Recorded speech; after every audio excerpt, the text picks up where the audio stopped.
Hey everyone, thank you for joining us. This is Elsa 932. I'm joined with another round. We are here to cover Love is Blind episodes really 4 through 6, but we're going to do 1 through 6 if you guys want that covered. So if you can, please of course like the live, subscribe to the channel and leave a comment below if you're on the replay crew.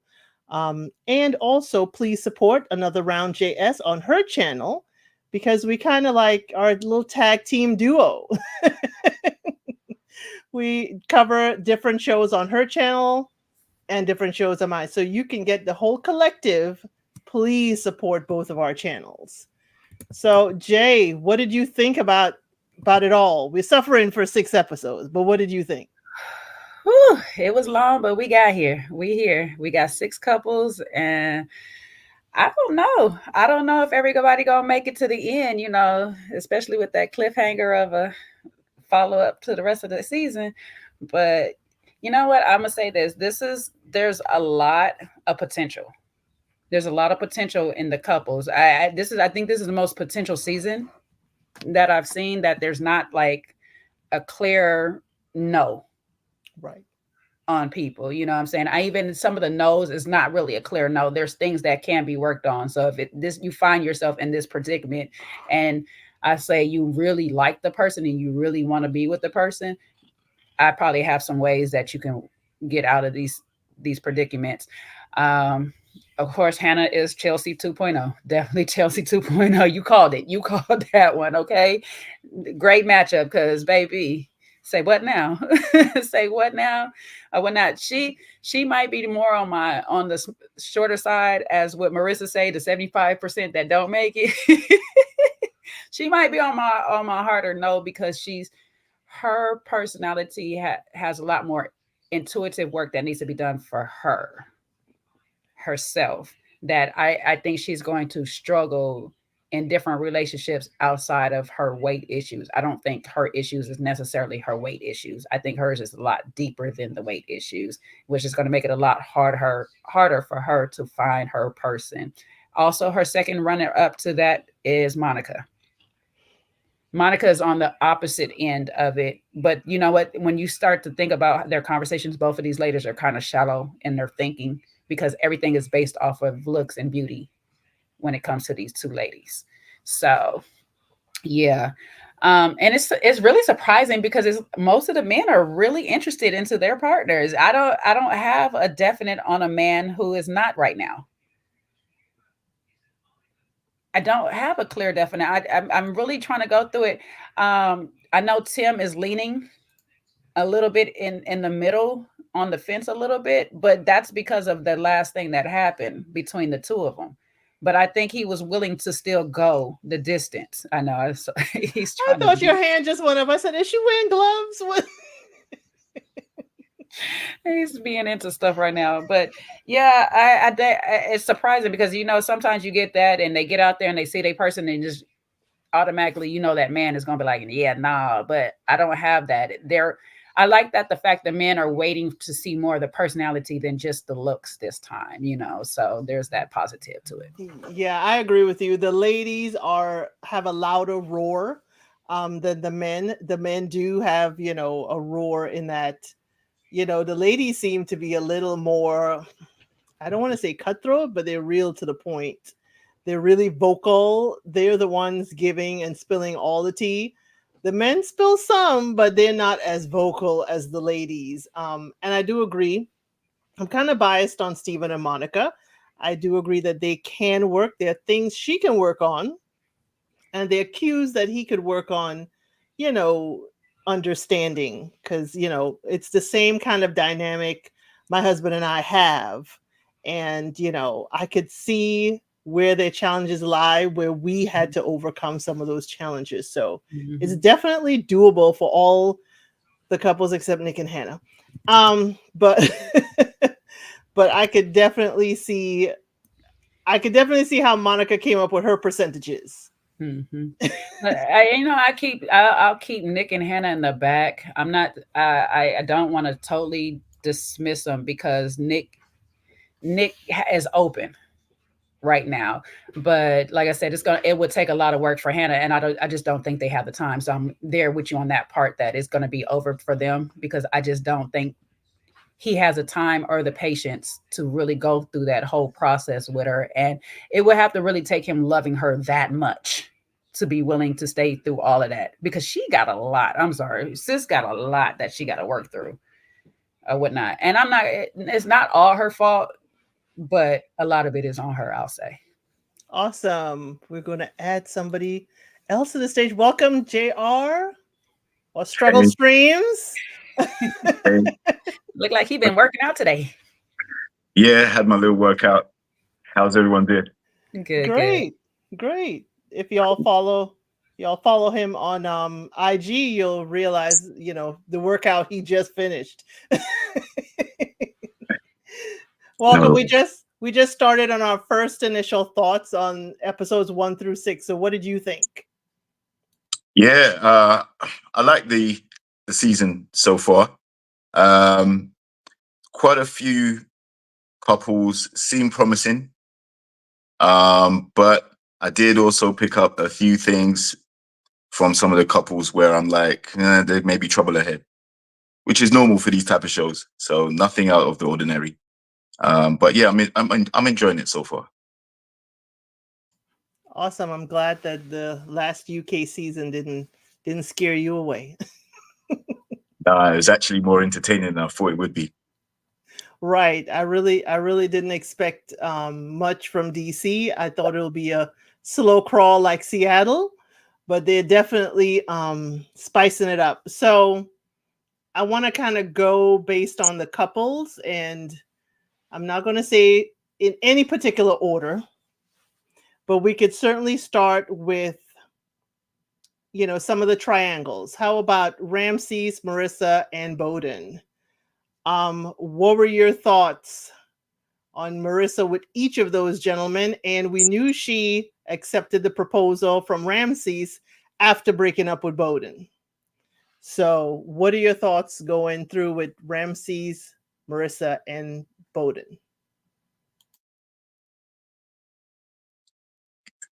Me or Jake?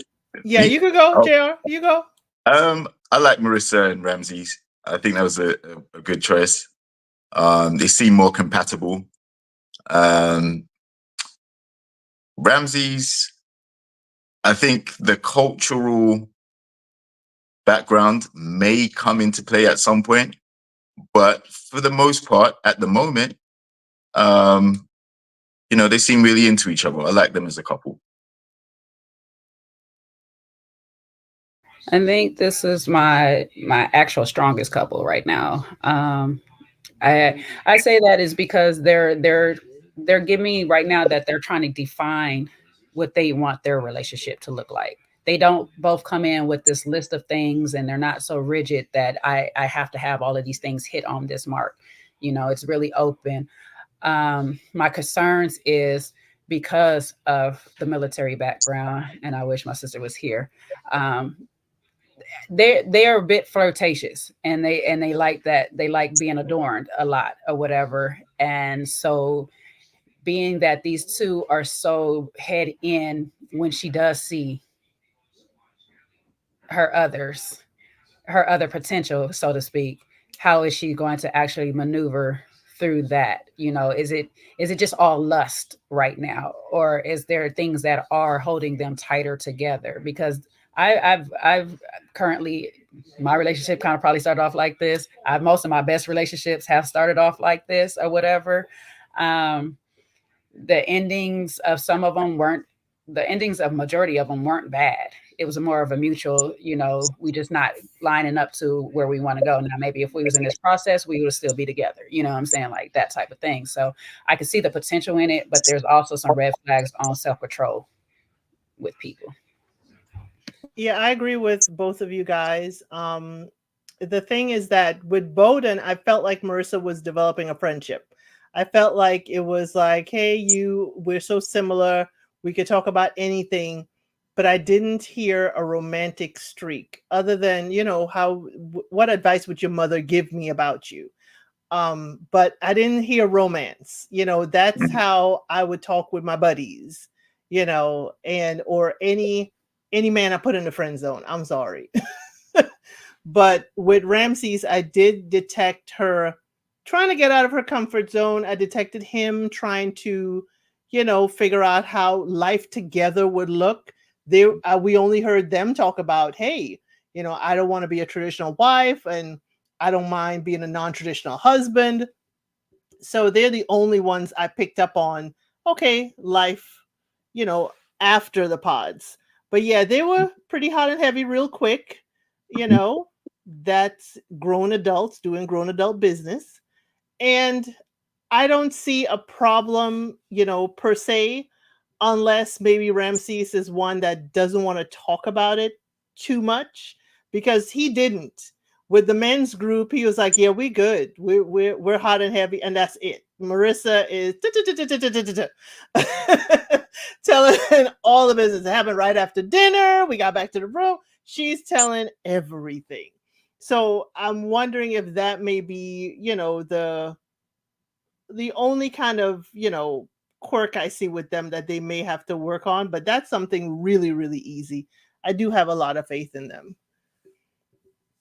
I Any think other? if I was gonna say, I think if they do continue to allow the other person to be who they are, and start to find ways to love that. I know it sounds crazy to say it like that for a lot of people because they feel like we should just automatically be in love with the whole person. But as you discover a person, you discover more things that you have to say, you know what, can I love this part of this person? And so if they allow that person to be, and that's what I like, they got a good start of allowing the person to be who they are, and then like kind of like saying, do I like this part of the person? Now, the giveaway, the catch to that is, like you said yesterday, El said, y'all might be too hot and heavy, too strong. I mean, too soon, which can kind of cloud that, especially if it's good and I kind of like you. So that means I start overlooking the parts of you I don't really like right now. And those are going to be discussions for later. And so if we don't have a good, strong foundation, those discussions are going to get real strong real quick, and it can be a possible breakup. So if we got a good foundation of, you know what, let's be able to talk about this, talk about these things I don't like about you, and it still be in a conducive manner where it's not disrespectful to one another, and the other person understands this is a part of me I could possibly change, or this is a part of me I just can't change, and they go forth. But they do communicate pretty well. So it has potential. It has a lot of potential. Mm. And I was going to say, like, considering both have a military background, I would have thought that they would have come in with more rigid perspectives or more rigid outlook. And the fact that they're actually quite fluid with each other, they're a lot more humanistic. They're taking each other for who they are. I think that's actually a testament to both of them. Trying to really see if they can develop a relationship rather than sticking to a rigid set of principles, which sometimes doesn't go so well. So yeah, I'm enjoying that, and I think the way that they communicate definitely signals romance is on the horizon, to some degree. But how far it goes, we won't actually know, obviously, until we see the later episodes. But for now, they seem like one of my stronger couples as well. Well, since Ramses likes Spanish, they seem very enchulado, which is into deep, real hot and heavy in love. And I'm hoping it's a lasting, that it doesn't fizzle really fast, because sometimes coming from the pod to the honeymoon to real day-to-day life, we could kind of, fizzle out because other things are coming into the mix. But I do have hopes for them. I have good hopes for them. They're, with her bubbly personality and his, go with the flow personality, I do see that they could be a very strong couple. Now, her flirting in the next few episodes with Bowden, who was her other potential. I'm hoping she is, asking if he's interested in a throuple, but I think that is not going to bode very well with her and Ramses. No. But luckily, we only have 3 episodes next week, so we won't be struggling. That's another thing too, because I'm like, did you guys talk about your sexual orientations enough to, because I mean she's steady trying to add somebody to the mix. She like, we could be swingers, we could be a throuple, we could, you know. And I know sometimes it's jokes. Some of us joke in this manner, you know, we call it sailor talk or whatnot. But I don't know if it's just jokes with her. I don't know, you know what I'm saying? And it's like, do you feel like Ramsey's going to be enough? Are you going to be fulfilled with him, or are you going to constantly be looking for more? And what is your more? Is it another woman? Is it another man? Is it you both swinging? You know, y'all might want to have this conversation. And I get the whole into deep thing, especially as with certain Latin groups, because that's just part of their culture. They get in and they'll be all in too. They'll be all in through thick and thin, but it can get in too soon. And you know, next day, you know, we got a baby already. Like so. So yeah, we need to have some more. We do need to have some more in-depth conversations on some other things as we go forward. Yeah, it's like how much talking could we do if we're getting this hot and heavy all the time? So next couple, I think we can talk about, you know, one that I think also have the potential to really make it, you know, some have heavier bags than the others, is Monica and Steven. Let me get your thoughts. We'll start with Jay and then JR on Monica and Steven and their relationship and their journey through the pods. I like these two. I really do. You know what? It wasn't up until the very last episode. I wasn't sure on. Wait, wait, hold up. We said Monica Steven. Child, I had Tyler and Ashley in my head. Wait, let me rewind. I just called what you said, child, because you said our next couple like this, and I'm thinking on Marissa and whatchamacallit. All right, let me rewind myself. Excuse me. Monica and Steven. We're back. All right. I want to like this couple. I felt like they had potential to make it because I picked up that Monica has dated outside of her race, you know, before, and that she does prefer Caucasian men. My only concern is she doesn't prefer this Caucasian man. She doesn't like him, for to speak. And a lot of her conversation, a lot of her thing is always superficial. It always goes back to how I look. I'm making myself beautiful. I want to be able to give you this boner all your life and this, that, and the third and stuff. But what else, ma'am, do you offer him? And sir, what more do you require of your wife?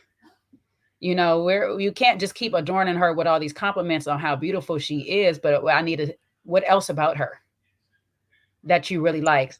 He mentioned some things, but I was just like, are you sure about those things? Because I don't see it when you come out. Like, her personality is a little cold with you a lot of times. It's a little standoffish with you a lot of times. And unfortunately for her, her love is not blind.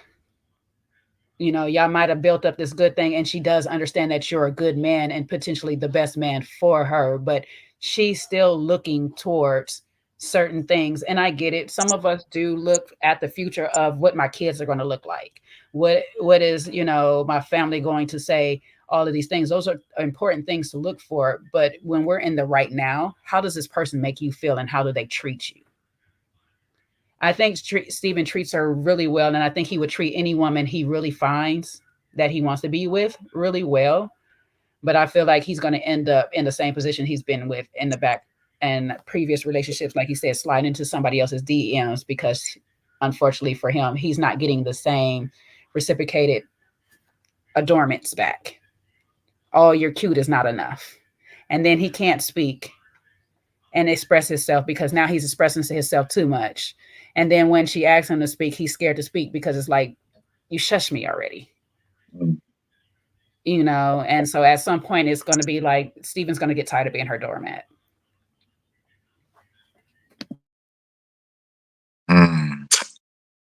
Yeah, I think, you know, when you watch these couples go through this process, I think you have to consider that the connection you build up prior to seeing the person is one aspect, and then once you've seen the person, you've accepted the proposal, you know, all that stuff. Now you pretty much have to get to know each other again, right?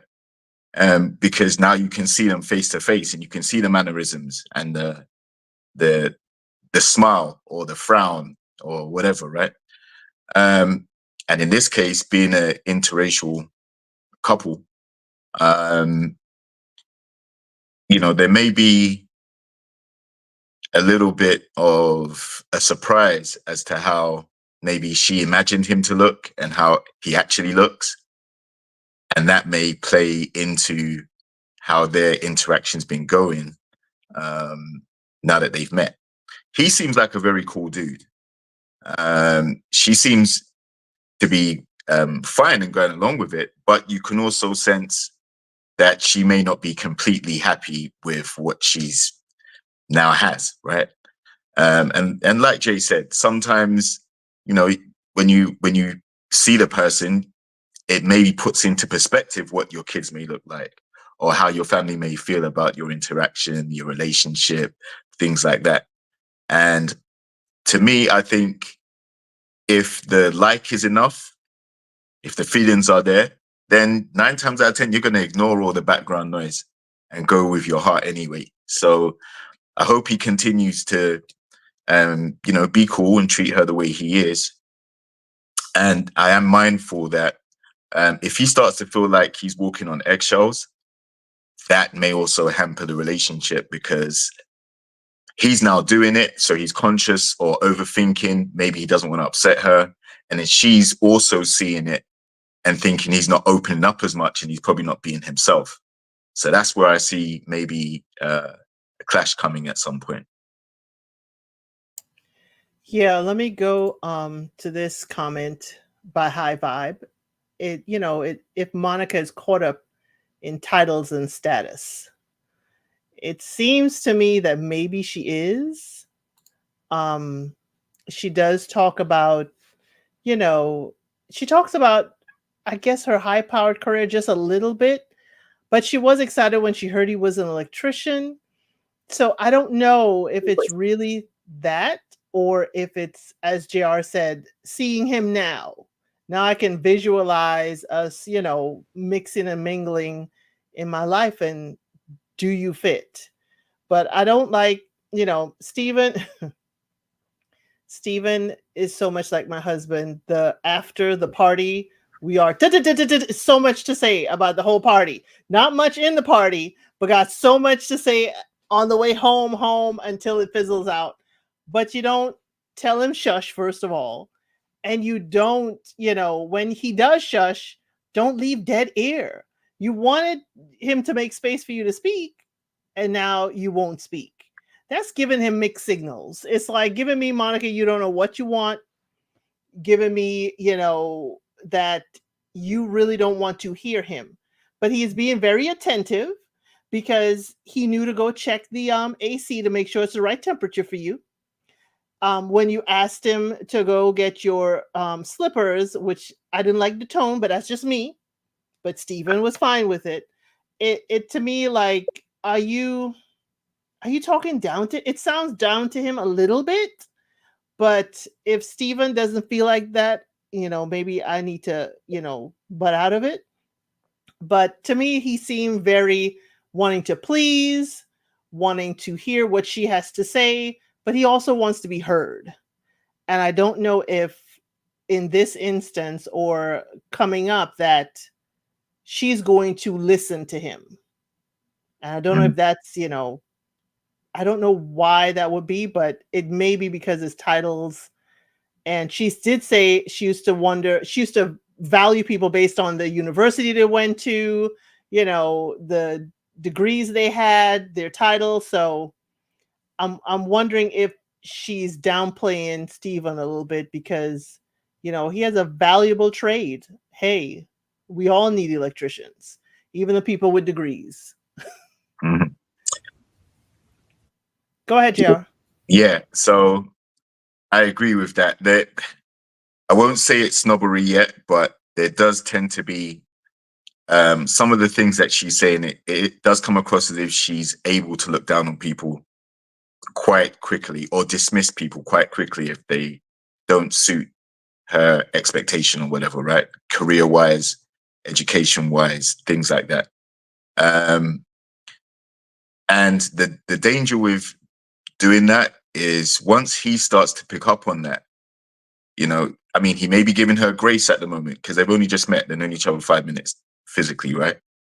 But, you know, if that continues, you know, and he starts to pick up on that, he might actually go into his shell a lot more, or it might cause the end of the relationship because she says something demoralizing to him.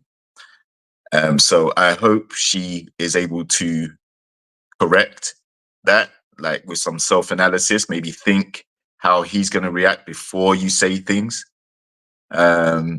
It's very early still. So, you know, I'm not saying that she should be doing that at this point, but at some point it has to happen before she lets those thoughts of maybe having a superiority complex. If that starts to affect the way she views the relationship or views him, then that's not going to be a good relationship to be in from either standpoint. Because, like I said, if he picks up on that and it continues, it's not going to work.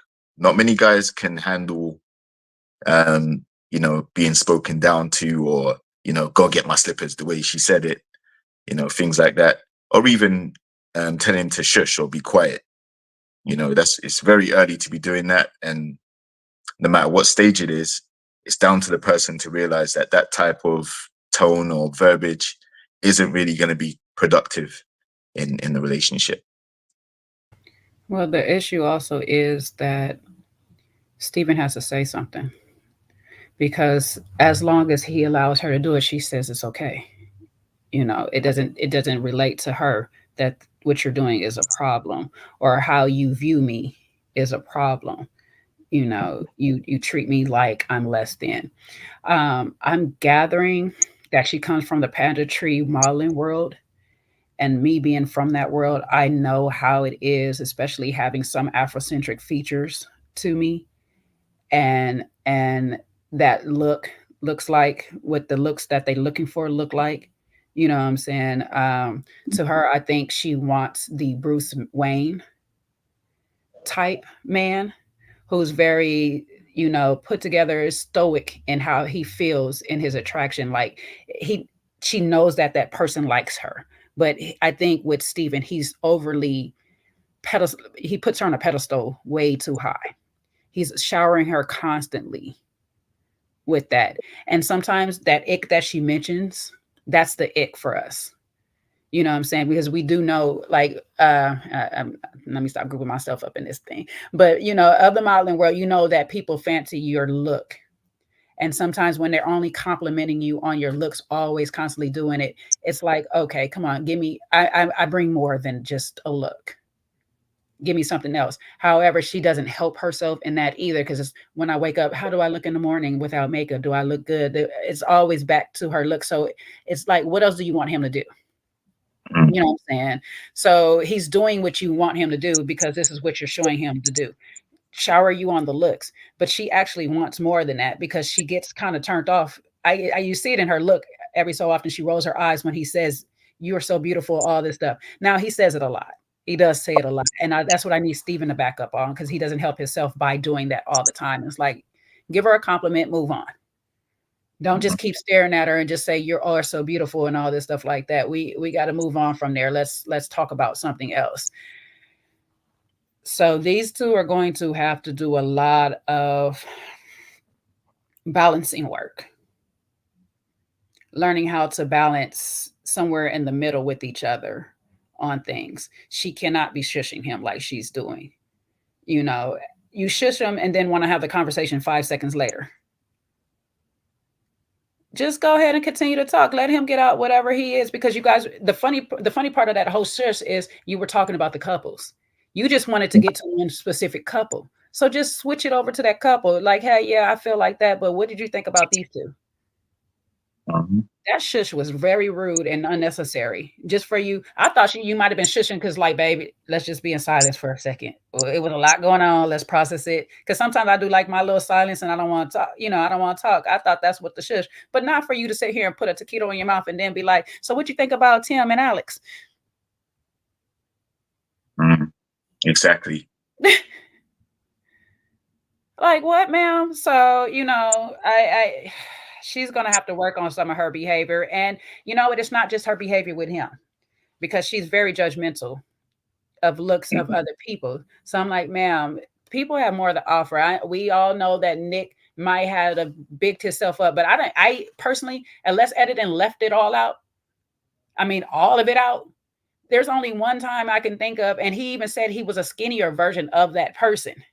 So I didn't really hear him bigging himself up to be this all great thing. Y'all heard football and assumed that he is the biggest player on the field. No, that's on y'all. Y'all should have listened to his whole conversation. Mhm. Not all football players is handsome and attractive. Not all athletes are handsome or attractive or beautiful people. Like, I'm sorry, we are players. Like, we do what we do. So some of our skills is not based in our looks. Mhm. I don't know how we get into the pod and just be like, oh, athlete. Oh, he must be this particular athlete that we see in our head. No. Mhm. So to just be like, oh, he's this and that or whatever. And it's like this, she does have this little bit of snob essence Mhm. when it comes to everybody. Like, nobody's ever good enough. Nobody's ever good enough. And I think she's another one kind of like Ashley, that has an image of what they want in their head. And I told El Cid earlier, I think her and Hannah are not too far off. Mhm. She just holds her crazy in a little bit better than Hannah does. Well, it's seeping out. It's seeping out with Steven a little bit, because I'm sorry, if you replay Steven, when he walked in, he actually forgot to check the temperature and he ran back to the thermostat. I was like, she done said that a few times. She done said But that. I'm saying, you have a man who's actually paying attention to you enough to be like, you consciously, oh, hold up, let me make sure the levels is right for you. Mhm. So I think that's what her fight is I know he's a very good man, and he's probably the type of man I've been asking for, but I wasn't specific on the looks. Mhm. And Hey, the sometimes temp you just don't get that man out of the most attractive man. I'm sorry. Sometimes you just don't. Right. I think, she does have that modeling background, and there does come an air of superficial behavior or way of looking at things, right?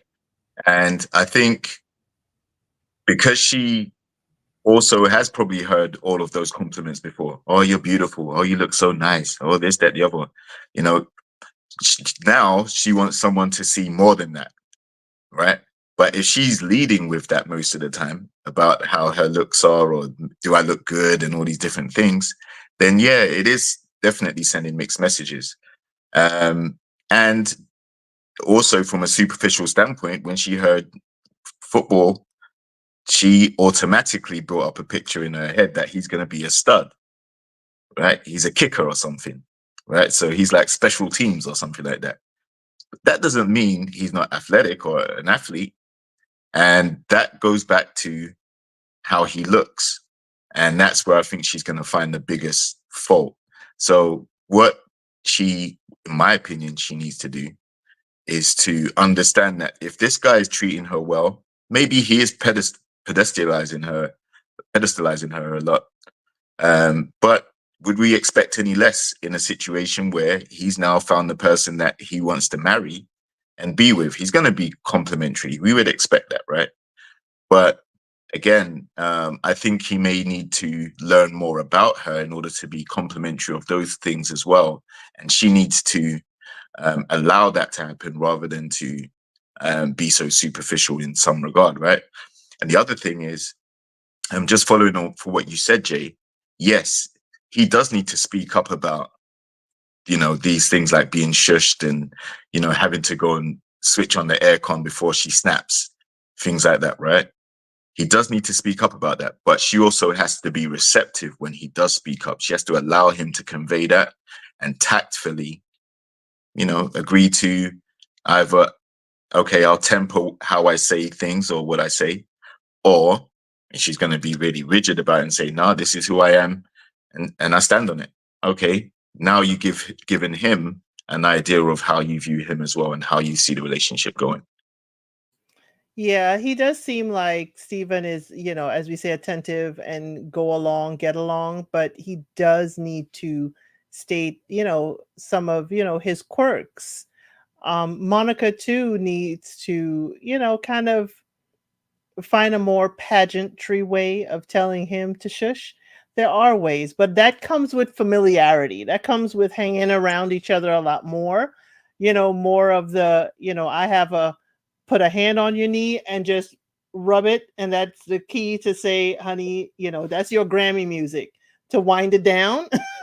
That's not a shush, but at least it's a gentle way of saying, maybe you're long winded, maybe you need a sip of water, or else, Steven, if you keep eating to keep quiet, you're going to gain some weight. Would it be okay if he did the same thing to her? Like when he feels like she's about to get a bit judgmental or critical or whatever, is it okay for him to rub her leg and say, okay, babe, listen, I got your point, or I know where you're about to go with this. Let's avoid the argument. Let's take it to a point where we don't need to hear you criticize me again. Could be. That's if it's going to work with her. I mean, I don't have a problem. We just need to know what certain behaviors with each other translate into.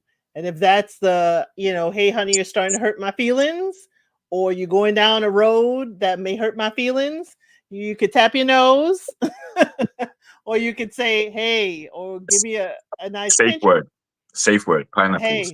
Hey, something feelings, like feelings, or start playing Jasmine Sullivan. Any other thoughts on Monica and Steven? No? Okay. Let's move on to another couple. Let's move on to Tyler and Ashley A. What are your thoughts, JR, on Tyler and Ashley A? Because, I'm a little conflicted. Tyler and Ashley. I like Tyler and Ashley.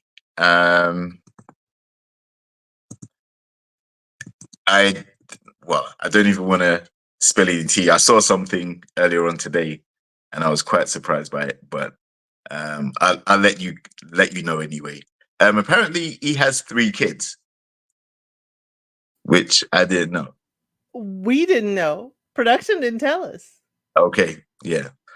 Well, this is just what I saw on the IG streets. But for the most part, I like the couple. The chemistry that they have is fairly good, right? I really have high hopes for them. I think they can work until I saw what I saw earlier on today. That's going to cause a lot of problems. But I don't have any issue with how they've connected either in the pods or in person as such. If anything, I would say I expected there to be a bit more fireworks when they first interacted. Like when they first saw each other on the big reveal, it looked like they were close enough to, gaze into each other's eyes, maybe have the lip locking session, but it didn't get there. It was just a little pecks and, very complimentary though, but maybe, yeah. So I would just say, I was a little bit surprised about how damp the first meeting was. But again, they've shown that they seem to be very into each other. She's very receptive to how he wants to lead the relationship in his way of doing so. And he's very complimentary of her as well. She may be a bit conservative in the way she dresses for maybe some people's liking, i.e. getting into the pool with her clothes on or whatever. But Um, yeah. Wait, you don't think that was conservative? Conservative. What Ashley, clothes did she have on? that Like, was what did y'all see be seeing? She I through. had don't the know what red. y'all be Yeah, seeing. but I That's mean, they were in a pool, and she had a like I don't know negligee, lingerie, whatever you want to that, call it. It wasn't that's what I'm saying. I don't know what y'all need to get out more because y'all do not know what swimsuit and swim lines yeah, and I all mean these updated stuff are. Okay. the swimsuit, two piece, one piece swimsuit, jacket, not needed in the pool. That's a matching cover up. That's a matching. Yeah, Actually, it's not. It's not a cover up actually because it doesn't actually close. Yeah. So okay. yeah, she is. How can I put it? She's elevating people's idea of fashion in swimwear. That is part of the swimwear fashion. It is see through. It is doable in the water, but it matches, and I understand why she did it because the camera angle from the back, especially if you're wearing a thong. Yeah, I understand. I Yeah, understand she why you probably would think it's don't want the conservative. cameraman all up in her. Yeah, Yeah, I was gonna say probably don't want the cameraman all up in her thing. And don't let it fool you. Sometimes people be on sets with people and they be creeps in the background. I know they got to have a job too, but there be some creepy people on set too. So she might be a little creeped out from some other people. could be, could be. If that's the reason why, then maybe fair play to that. But I'm thinking alone time in the pool with your man. Um, you know, It does mm, support. It does support her abstinence, That's what I was because gonna say. if we were listening to her and she said abstinence, we would have been like, well, why are you all up in his face in your two piece? You know. Hmm. nah, just be why you sharing a bed. No, it's still why you in his face with your two piece because you practicing abstinence, but you're turning your man on every 5 seconds. Like, okay, you're torturing that man. Listen, it's going to be torture when at 4 a.m. every day, when you're No, laying up that next to your pillow, baby, partner. that pillow can Right. separate. So, Trust. so in biological terms, because both of you know what I'm talking about, right? At 4 a.m., between 4 a.m. and 6 a.m. every morning, when you're laying up next to your guy, Ain't no torture right? for us. Ain't no That torture for us. no, I'm saying it's torture for us, not you. That's on you. Don't Right, have them dreams. exactly. Don't have them So dreams. biologically, biologically, things occur at nighttime, right? Sorry, early morning. And so I think, it's okay to be abstinent, but how do you go about um, establishing an intimate connection Damn to the internet. point where you can freely express how you feel about the person, right? That's fine if you both agree to that and he wants to be abstinent as well. That's fine. All I'm saying is you're going to bed together. So it's still kind of, he's going to see your butt. He's going to see you in your drawers. He's going to see you naked in the shower, all of that stuff already. You're married now, or on the verge You're of not getting. married now. But yeah, I know what you're saying. But at the time, like I say, there's still other people around. And these other people are with cameras and stuff. She might still be just conscious of that. It's not necessarily towards him. It's just the whole conscious of I'm saying I'm trying to practice being absent. I can't be out here doing all the things that go against what I'm trying to do. You know what I'm saying? And I'm totally with you, JR. And I'm pretty sure Elsid is probably somewhere in here. There's a confusion that we're all kind of feeling because we're not really sure. And like I was about to say, until this last episode with her, I wasn't really sure where she stood, if she liked this man or not, because all the compliments always came from him. And it was always a reply back with, I feel the same.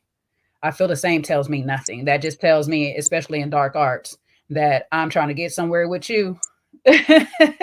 Or I'm trying to get something out of you. It doesn't actually tell me how you're feeling.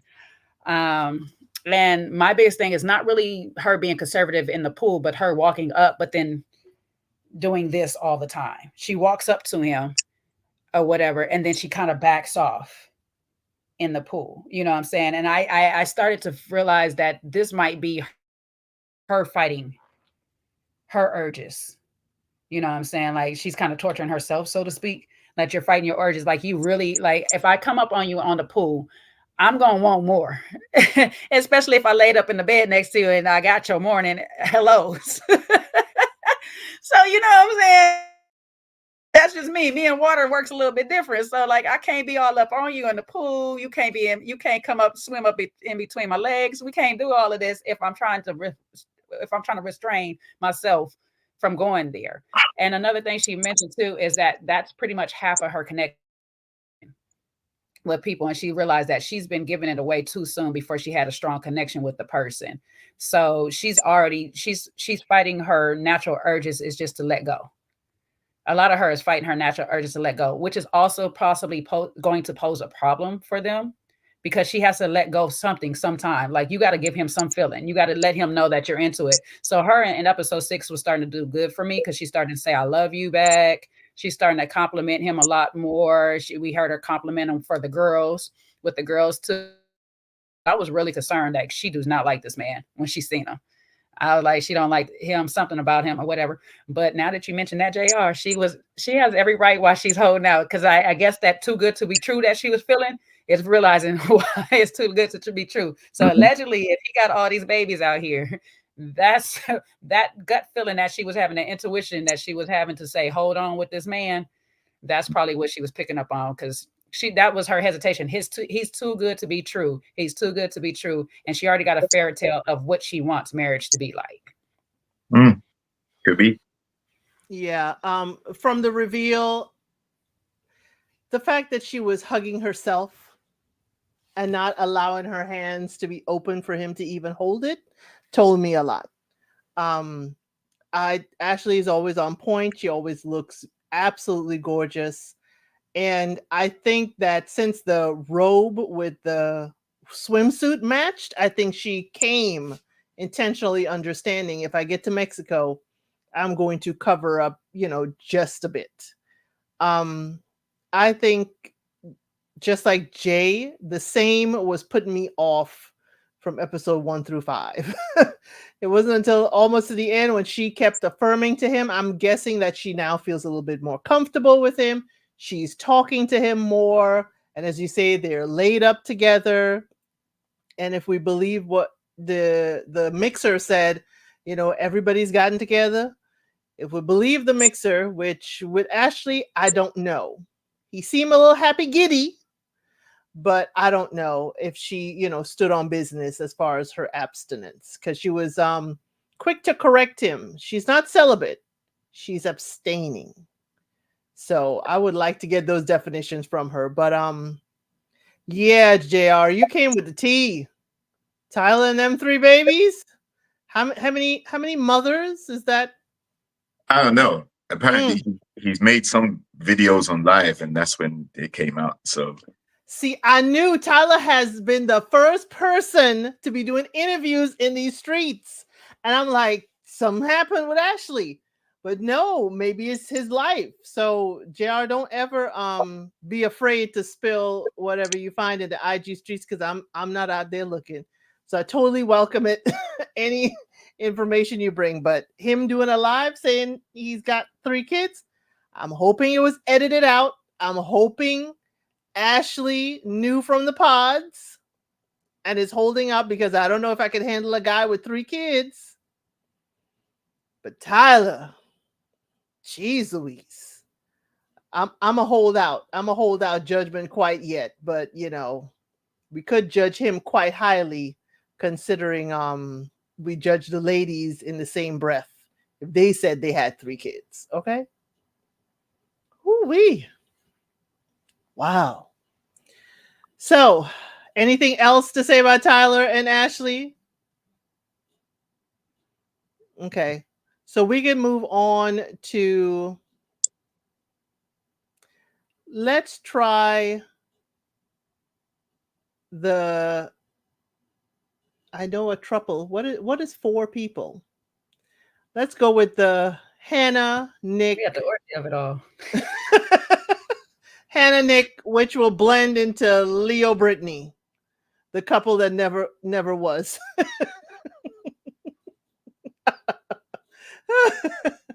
So let's get into that. So Hannah and Nick, let me know your thoughts, JR. and that could also bleed into your, Leo and Brittany saga. Yeah, I don't like Hannah. Um, I don't think she's I when I saw her in the pods, to be honest, I thought she seemed like she was just gonna self-sabotage everything. Like she just gonna talk herself out of relationships, being hypercritical at times. Um Nick, um, he seemed he seems like he likes her, but he comes across as an apologist. He's just gonna be a constant apologist. And she may have insecurities and hang-ups and stuff, and I don't want to see her project those onto him, but I don't, I think it's part of her at this moment.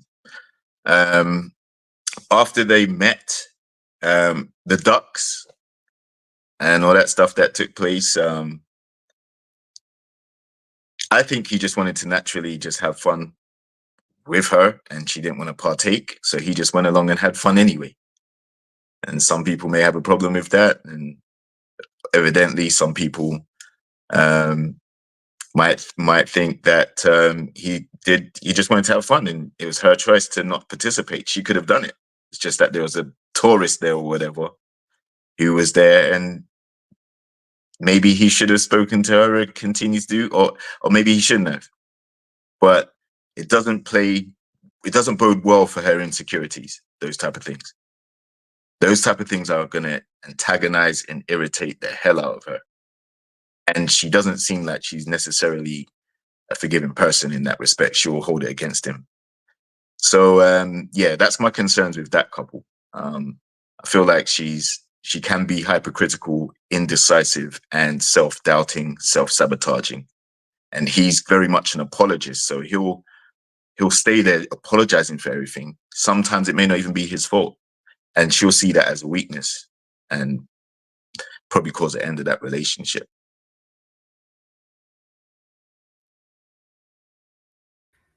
Whew. Jesus. Yeah, these two. Um, my optimistic brain want to be like, yeah, this could potentially work or whatnot. But like I say, I have to be a realist. I can't be Delulu like she liked to write on the last on the list or whatever. I can't be Delulu. I got to be a reality here, and the reality of it is that Hannah's particular style of insecurities and lack of self confidence is going to sabotage pretty much any relationship she goes into. It would have sabotaged it with Leo. It would have it's sabotaging it with Nick. It is going to sabotage it with anybody else until she gets that part of herself healed. Hannah has a lot of maturity to do on the inside. I'll give her that she is the youngest. She is the youngest out the bunch. She does have time to grow. Humans generally don't really get into a full state of awakening until 30 years in. So some of us bloom a little faster, some of us a little later.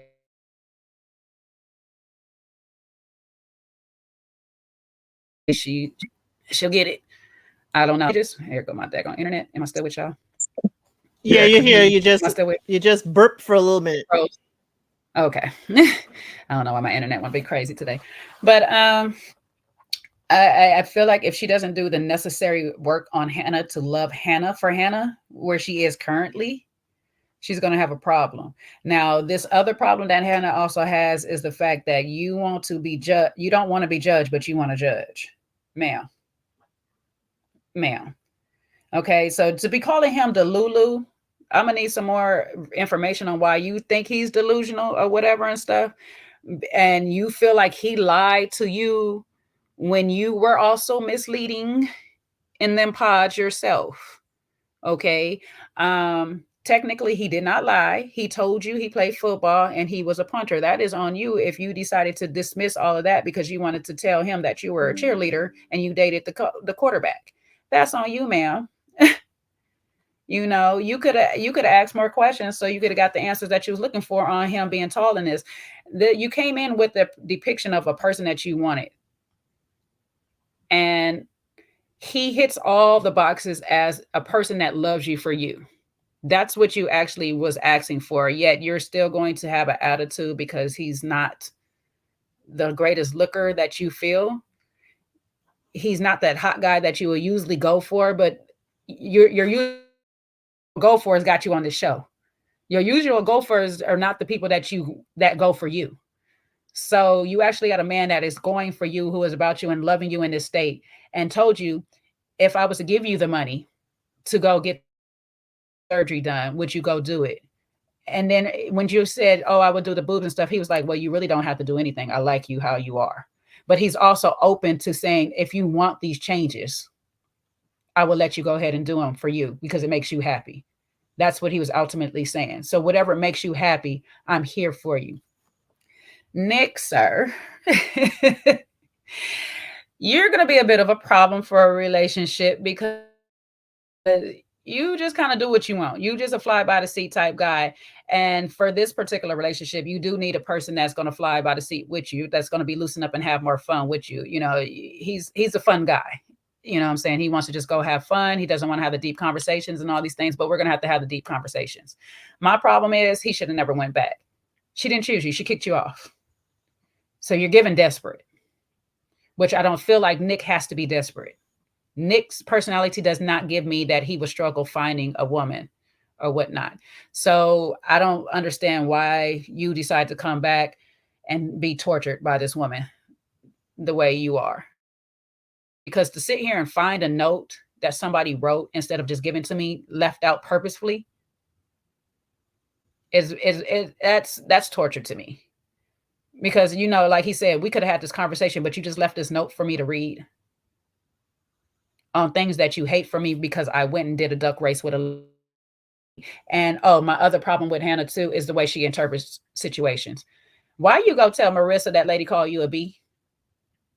But you didn't repeat that to Nick.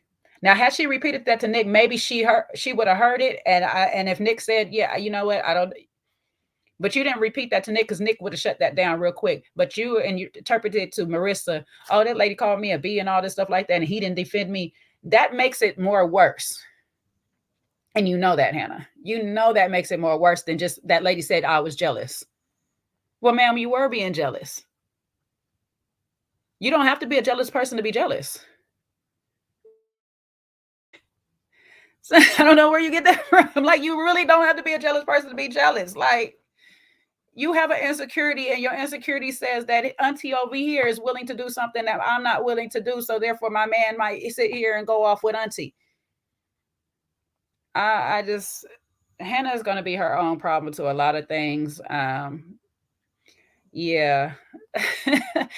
I need her to get some more self-work done or whatnot before she be trying to judge people on these things. And I didn't like the way in episode 6 that she decided that she want to try to play for the girls and go over there and sit with him and then try to bring him back or whatever, because that conversation got real deep. I was like, see, I don't even know why you over here playing.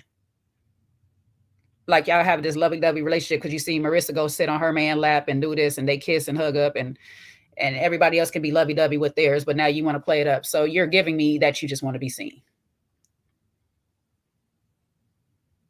I don't know. Yeah, I agree with y'all with Hannah. It's the retelling of the story later on with the older lady at the beach. Nick struck me like, we're in Mexico. Could we have some fun? Could we do something fun? Could we not just sit here, drink, and just talk about my faults? Could we, ride a duck? And Nick heard her say she'd get the ick, and he's like, okay, cool. I want her to get the ick so she's not into me anymore, or we could just part ways. But I'm telling you, Hannah judging in the same manner she does not wish to be judged is a heavy load to carry. She is even judging so far as making a list. I mean, don't get me wrong. Hubby just does get on my nerves every once in a while, but I am not putting pen to paper. That is on a whole other level for me. Like, you writing it down means either you want me to find it or we're going to discuss this later because you need to keep up your talking points. It's just 2 days. We've talked for 10. We're having 2 days in person. Could you cut him some slack?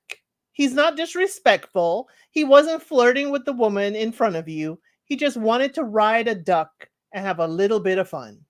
Is that too much to ask for? Is that too much? So, the other thing with Nick, I think Nick, it is disturbing to me that you are physically engaged with Hannah, if it is true, and you wish to keep it quiet. You don't want production to know. You don't want anyone to know. This is going to wreak havoc on her self-esteem. He's got a brand to maintain. A brand? Is that why we're here, Nick, for a brand to maintain? Or are you looking for love? Because if you have a brand to maintain and you saw her and you didn't like her, like other versions of Love is Blind, you could have just left and the producers would have said, Nick decided not to join us in Mexico. That would have been fine. Would have been like, ooh, dag Nick, but at least he didn't play it along.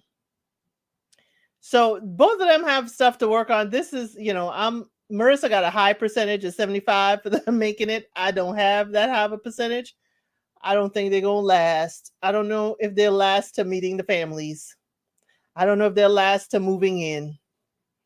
I really don't. They're just cutting into each other a little too much. Now, to flow over in the triangle of it all, Hannah was also attached to Leo.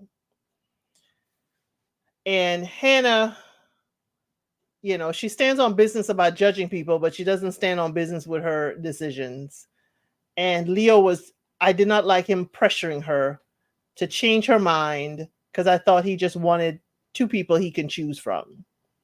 So we can move also to Leo and Brittany. I am glad that Leo and Brittany did not continue because the way that reveal was, I was scared for Brittany. He was all over, bear hug. You cannot escape me if you wanted to. Whew. But I was really, really shocked for Brittany that she even went to Miami with him instead of going to Mexico where you have an entire crew just in case for your safety. So what did y'all think about flow into the Leo and Brittany of it all? Yeah, I thought Leo was desperate. That was a very desperate tactic to try and win Hannah back. But I also saw desperation in the way that he was with Brittany. The way that he was, like you say, holding her all up in her grill. It didn't seem like it was a mutual chemistry, like a vibe that kind of allowed for that type of connection to go the way it went.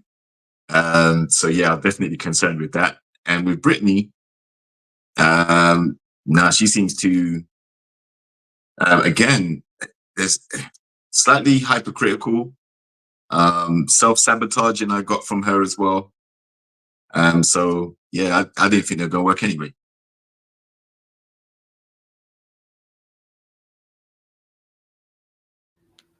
To jump on Leo and Brittany, listen, y'all could have made it work. They could have made it work because they still chasing the same thing. I want a trophy wife and I want a rich king. So therefore, they could have made it work. However, the fact that he did play this game and he want to choose between two instead of just going with what he naturally wants at the end of the day. Because as much as he want to say I don't want a person to love me for my money, he could have came in and talked about everything else but his money, but he didn't. So you want a person to love you for your money. And the wonderful thing about Brittany is she's straightforward. I'm about taking care of and being, and being a pamper princess. So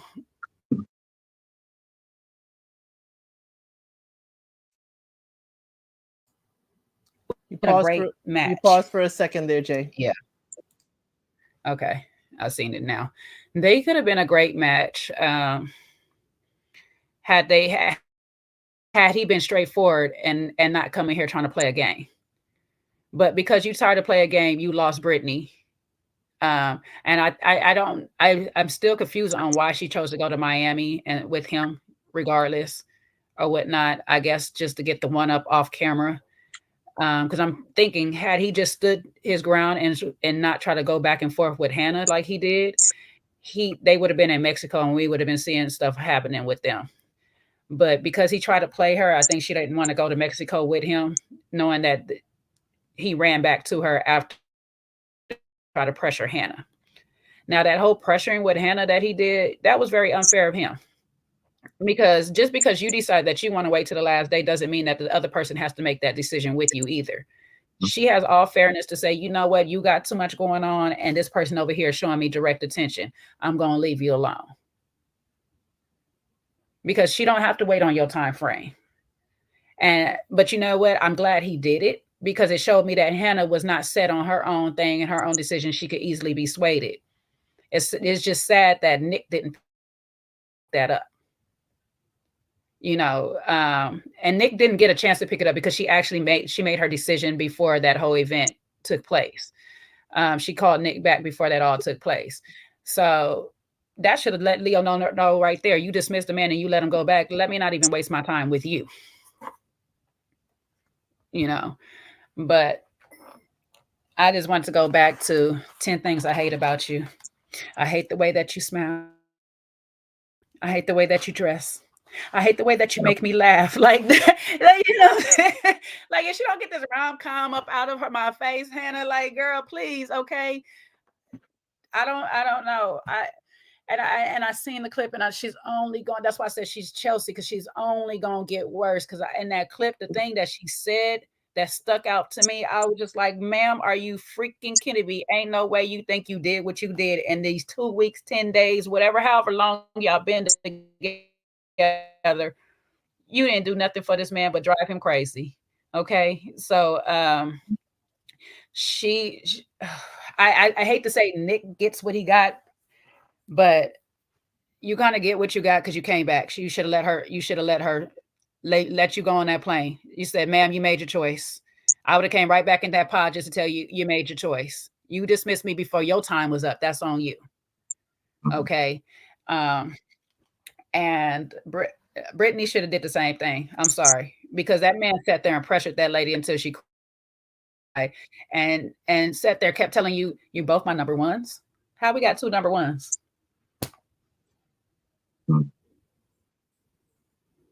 Okay, so we 2 different people. How we got 2 different number one? How you got 2 number ones?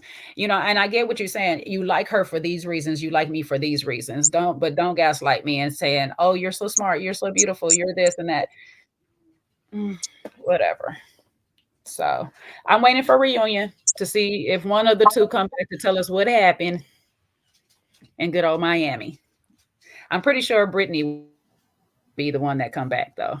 I don't know if Leo will be. Maybe he will, but I'm pretty sure Brittany would be the one to come back to tell us. I'm waiting for the reunion. There was an article where one of the producers did say that they were definitely invited back for the reunion. But since they didn't want to come to Mexico, they kind of didn't want the liability with all of that. So that was correct. So going to let someone else join us. Sean, welcome in, Sean. What's going on? More masculinity. I got it right today. Very good this time. Yo, Sean, what's up, bro? Nothing much. What's going on, JR? What's up, Jay? Nice to be on your platform, El Cid. Look at this. I know. I'm working, typing, looking around. The backstage ain't nothing to play with. I love this. So we were just talking, if you see on the bottom of the screen, we went from Hannah, Nick, and flew into Leo and Brittany. What do you got to say about that quadruple? Yeah, Hannah and Nick, it's like this. I feel like Love is Blind just picks archetypes, and I know I heard Jay comparing her to Chelsea, and I see the similarities, and I get it. We have our insecurities, and it is a part of us that maybe can identify with that, but sometimes it's just I just feel like Hannah can be a bit overbearing. And it's not to say that Nick isn't in his own way either, but I want us to just normalize when we see somebody, let's just say whether we're attracted to them or not. We don't have to say they're not my type and I wanted them to look like this and I wanted them to look like that. I think it just demeans and devalues. And you know, I know Jay and Elle said, no, I'm on this new journey of mine. And you know, I just don't like that. I just feel like it winds up being insulting, especially in the look backs, right? You know, when I have to go and look back and see that, and this is for a man or a woman, how I'm being described, it just always feels cringy. It always feels, you know, insulting to me, almost hearing her, you know, her, or when people do that. It's like, oh, well, I'm used to this, but he kind of looks like that, but he'll be okay. Or, you know, she's this and she's that. You know, I don't think guys, because we know the flack that we get for saying it, but we might treat a woman a particular way, right? If she's not our type or we're not attracted to her per se, we you know, we might treat her a little bit, you know, rudely or a lot rudely, depending on where we feel on that scale. But that's the one thing that kind of just irked me a little bit about Hannah. Whatever your previous experience with men, I'm not going to try to say what she had or what she didn't have, but just take in Nick for who he is. Yes, you created this idea of what you thought he was going to look like, and that was the mistake you made. That should have been your learning lesson. Because if you come on the show of Love is Blind, the idea is that you want to get to know somebody's core. And between the both of them, they spent too much time on the exterior and trying to paint a picture for the other person. For her, she was like, you're not going to want me, and you know, because I look like this. So she's pouring out her insecurities. And then for him, he's trying to create this persona and be Mr. Fly Guy, you know, to lure the women in. So it's like, then you should have been on Love Island, you know, because then all of that would have been it would have been out on the open and everybody could see for themselves, and then we could choose to partake or not. But you're on Love is Blind. So guess what, sis? You kind of ruined it. And Nick, you just do too much talking. You know, I think he's one of those guys that sometimes, you know, talks himself right out of something that he can get, you know. So that's my thought on them. Then they had that awkward scene with the lady. He definitely should not have entertained her because it was a little offensive.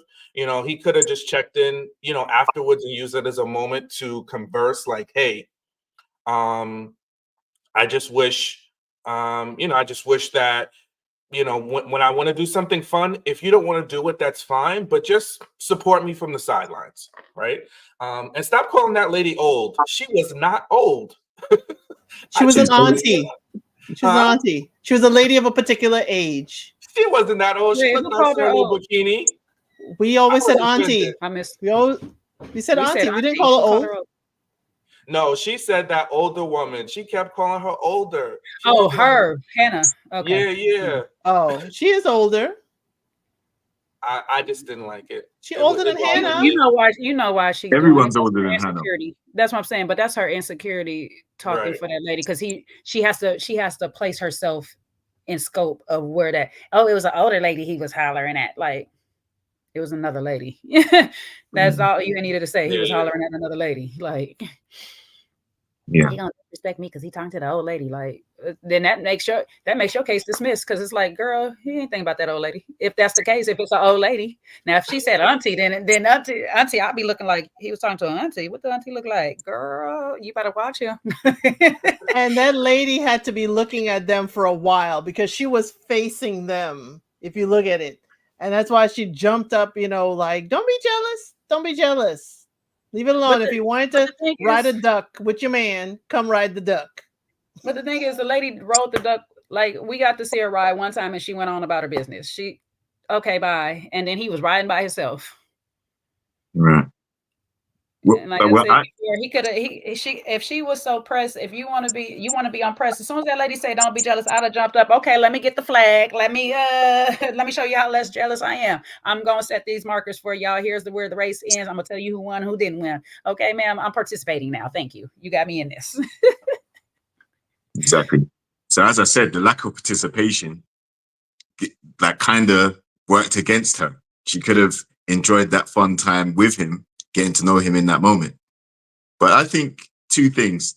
Her writing a list so early, a long list at that, of list of things that she's not happy with or things that she dislikes about him, it's cause for concern already.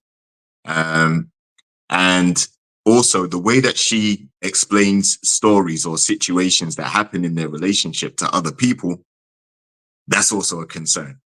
Because now people are going to get a perception of your relationship that he's the bad guy or he's always doing things wrong or your relationship isn't going as smoothly.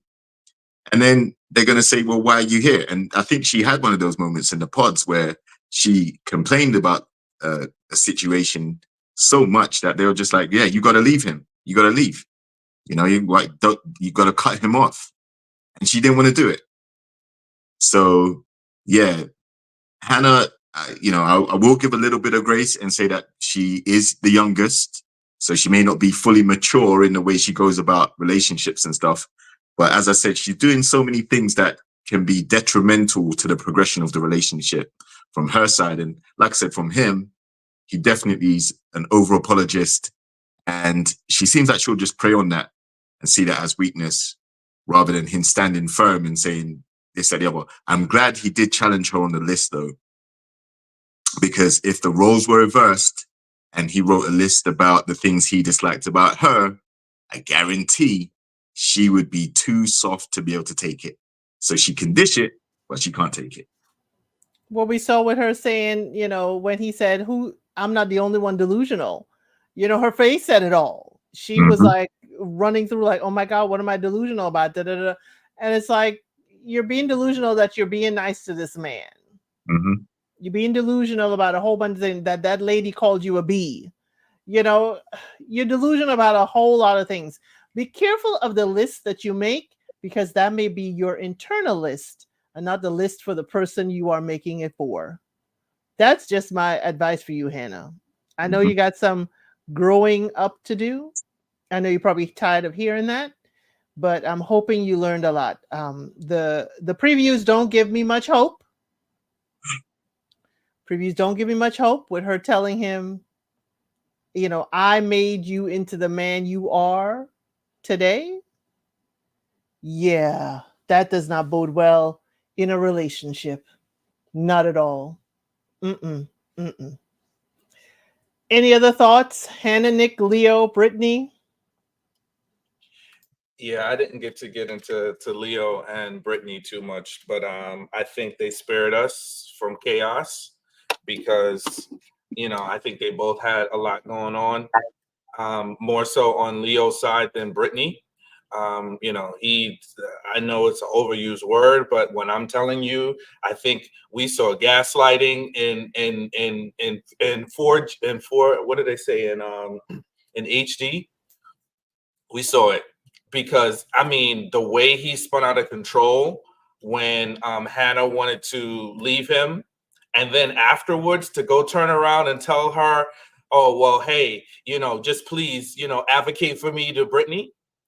That is wild. I don't think I've ever seen somebody flip a switch that quick. Yeah, thank you, El said 4K HD gaslighted. All of that. It was insane, so. And then I think Brittany has some self-esteem issues, and we see this with girls that are, typically beautiful. And there was a couple of times Leo did some things I was like, ooh, another overused word we're going to have to apply to him, some kind of narcissist tendencies, telling her, oh, I bet I can tell by your voice that people underestimate you.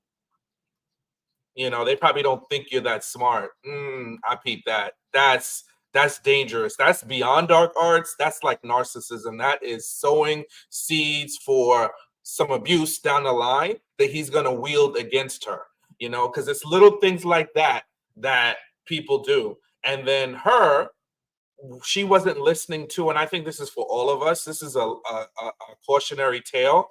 You need to listen to your inner self. You always have a voice that's like inside of you, and depending on where your faith is will determine what you call that voice. But some of us may say it's the Holy Spirit. Some of us say it's intuition. Whatever it is, there is a voice, and she did hear it, and she ignored it. and she continued to pursue Leo, and it was only to her detriment. She never felt 100. You could see it was super awkward. She was never comfortable, even before seeing him. That they weren't really, she always felt like something was amiss. Then she had, her little conversations with Hannah. You can take that or leave that because those always happen. But she still never felt comfortable, and she still went forward. And then, again, we want the glitz and glamour. There's nothing wrong per se with wanting nice things, but I think she over prioritized the superficial things over the things that are really going to carry a relationship through. And that is there a connection? Is he a good person? Is he somebody that means well for me? And all of those things, I think she had enough evidence to see, probably not so much. And she still went ahead with against her best wishes. And I can only imagine what we would have seen if the cameras were following them. So, yeah. I hope she learns and heals from this and doesn't just say, oh, he's a jerk, he's a narcissist, which can be true. But, like, how am I not going to dip my toe in these same dangerous waters again? Well, based on an article, same article from the producer who, say that they were invited back to the reunion, they did say that they would have cut out the Leo and Brittany saga because they did not end up following them. But because Leo was so attached to the Hannah story, they felt like they couldn't leave it out, which I'm glad they didn't leave it out because it showed us a whole lot. It showed us a whole lot, especially of Hannah's behavior as well as his. But there is concerns with, Leo and how he treated each of those ladies. But I think Brittany was like, I brought a reveal dress and I'm going to wear it. I brought a reveal dress. I'm going to get me as much camera time as possible, and I will get myself out there, and I will find the next best thing, because maybe I could tolerate Leo if he looks good. And she saw him. She got handled and said, I got to go. Anything else with these four? I ain't gonna hold you. I'm not gonna hold you. The way he kept grabbing the back of her neck, I was like, please stop. I do not like it. Like, I know you're doing it in an affectionate way now, but this is how you get in later with that same perceived affection and stuff like that. And it wasn't just like it's just like going in for like a little kiss. It's that whole wanting to grab her hair like this. Yeah. He kept doing it. And I'm just like, please stop. And I can tell that I can feel the cringe on her or whatnot. It's like, I have to show you my strength. Let me show you how strong I am compared to you. And I was just like, please, the camera people, please take it away. But I'm glad they kept it in there. Like I said, I'm waiting. I hope nothing terribly bad happened in Miami and that they just went their separate ways. But I just don't feel like it's going to be something that come out good out of it. Yeah, it's given me the ick. It was, that I may have had to wait for you to run downstairs and grab breakfast, and I run out and leave Miami to get away from you. That's like, I can't. You won't just let me go. That's what it was giving. I'm sorry. This is all, in my opinion, in my own thoughts, for entertainment purposes only.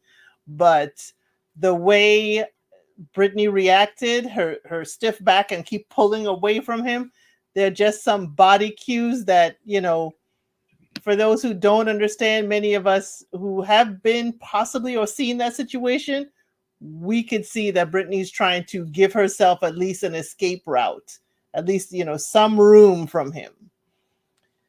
But yeah, not to say anything with Leo. This is just our opinion. So next on the docket would be Garrett and Taylor. Let me know your thoughts on Garrett and Taylor. I call them my science couple. Sean, you want to start us off since you're our newest cast member? Remind me who they are again. They're the science couple. He's the physicist. That's not helping me. I'm sorry. I'm still learning them. Her mother's from Hong Kong. What do they look like? Okay. Now, thank you. Now you're helping me. Shane and Natalie 2.0. Yeah, that's probably why I had to be reminded of who they are. I don't think they're gonna make it. I'm sorry. Yeah, I think that there's something very guarded about her, and I think he picked up on it when they were in the pods, and it kind of it's kind of starting to come out even more. I think they kind of like each other, but I don't think she's next. Then she's another one made those comments about his looks, if I remember correctly. So I don't think they're gonna make it in the long run, unfortunately. So far, what I'm seeing, I'm not really liking. I think that she is very hypercritical, and I think that I haven't really seen much with him, but that's just kind of my initial thoughts. JR? I do sense that she may have maybe a preconceived notion that her culture, her background, her ethnicity may put him off or affect the way he views her. But I haven't seen any real signs of that from him. I think being that they're both, nerds, that's something that, can actually help them. They may understand each other's quirks and awkwardness more than most people would. But I don't really see any excitement. They just seem like they're getting to know each other and going with the flow for the most part. I think the family meetings, that's when it's going to get really techie for them, because the family's approval may sway one or the other's direction in how the relationship goes. But in terms of their actual interaction, they chose each other. They've been quite solid without any real hurdles. And that's why it's hard to remember who they are, because there isn't really much to go on with them at the moment. Jay, you have anything to share about Garrett? Lovely couple. Can they go the distance? Yes, they can. But there's going to be a lot of conversations that need to be had. And what was shocking to me is by episode 6, we haven't had a lot of these deep conversations that I thought we should be having, because they're still talking about, oh, we still need to have more conversations about certain things. Some of those conversations, I'm curious to what they are, but some of the other conversations is I'm gonna need to learn how to not let my dry humor be a problem to how it affects you, because in this learning stage of her having this dry humor, and he might not be used to her particular type of dry humor, he has to learn whether she's serious or when she's not serious. And if he doesn't have the patience to do that, he's going to, get hurt by a lot of things that she says. And the other part of that is that she doesn't remember half the things, because she says a lot of she just be talking and out of jest. So when he brings it up to her, she's going to have to just take accountability, regardless if she recalls saying it or not. She just has to understand there was a potential that you actually did say this, ma'am, and it made him feel some type of way. So if they work on those few things for right now, from what we're seeing, I think this can work. The other thing is, though she did hide her background for the safety of the show, like, I want you to actually not worry about my background. I want you to focus more on me. It does play a role into his life, being that he states that he only dates Caucasian. So, once we get into the real world, what is his friends and family going to say? Are they going to accept you? And that's going to bring in a whole nother, dilemma if they don't get their foundation together now that he accepts her.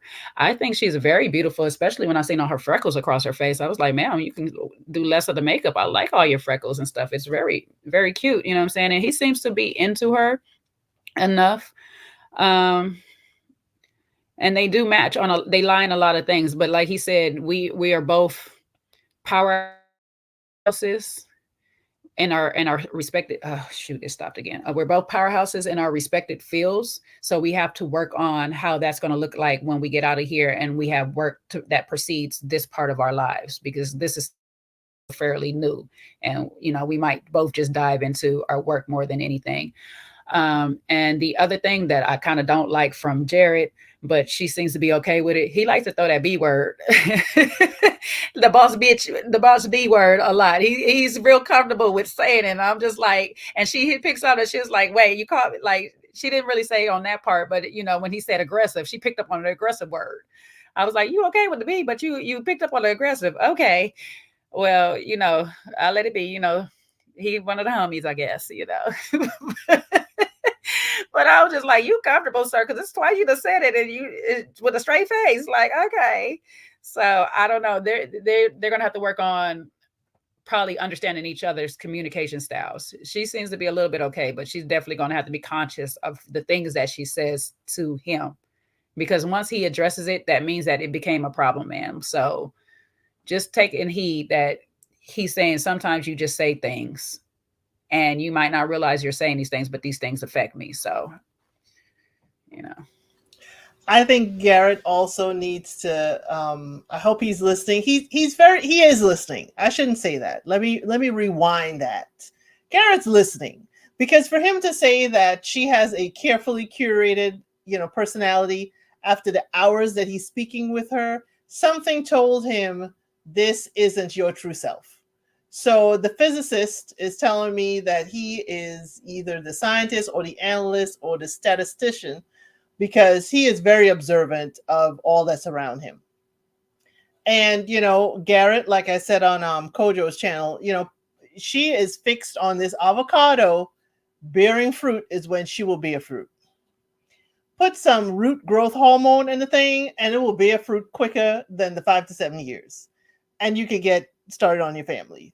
The fact that she said this plant and correlated with her bearing fruit is a lot of symbolism that she wants you to pay attention to.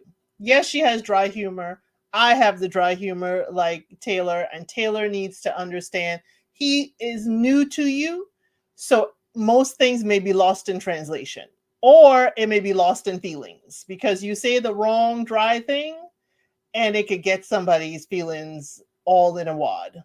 And now they think you don't like them, and now they have hurt feelings, and now we can't break through that third wall. So they have potential. One thing I did pick up on is that Garrett said he is willing to change his life to accommodate her in it. And I didn't hear her reciprocate. So that is my... Was that in a clip with the... Yeah. Yeah, that was the clip. Yeah. Too. But she also shut him down when he said we'll do the kids earlier, and she was like, no compromise. So unless that was editing. Right. So yeah. Go ahead, Sean. Oh, no, sorry. It just reminded me of the kids. When Jay said the kids thing, I was like, or was it you else said? Somebody said kids. And that I remember that if you guys can't be on the same page about how many kids you want and when you want kids, those are critical things, especially if it's the woman who is not in agreement. She's the one that has to give birth to the children. So you're on her timetable and time scale, and the amount is all determined by what she wants to do. So if you guys aren't on the same page, you can't just shake it off. And I think, sometimes we try to negotiate these things, and we saw that in the UK season with that couple where the woman who lived in Ireland, I don't ever remember anybody's name that well. But she lived in Belfast, and then they kind of like stayed together but fell apart. But at the very early part of their relationship, they were having these discussions and they weren't on the same page. And sometimes like a man will try to negotiate, and I've been there. You never feel good. You never feel good if you want something and the other person doesn't. And especially if it's the woman again, it's probably, you just got to say, you know what? Sometimes it's not meant to be. I hope for Garrett's sake that the plant don't die. Okay. What is the symbolism if you can't upkeep the plant? Is it that you're not going to be a good father? What is going to happen if this plant don't survive? At least he got the honeybees, and they could be, drinking her spicy margaritas. So they can possibly work out, but as Sean and Jay and we're all saying is that the kids' timeline, y'all got to be on it. Y'all scientists got to make sure that that equation is balanced. I'm sorry. It got to be balanced. So I think this will be the final couple for us. Let's talk about Tim and Alex. Tim and Alex, what we got to say? Since I don't see nobody going, I'll go ahead. Yeah, this is very concerning. And similar to the last couple, I'm a big person about words. And Jay mentioned it with the guy using the B word.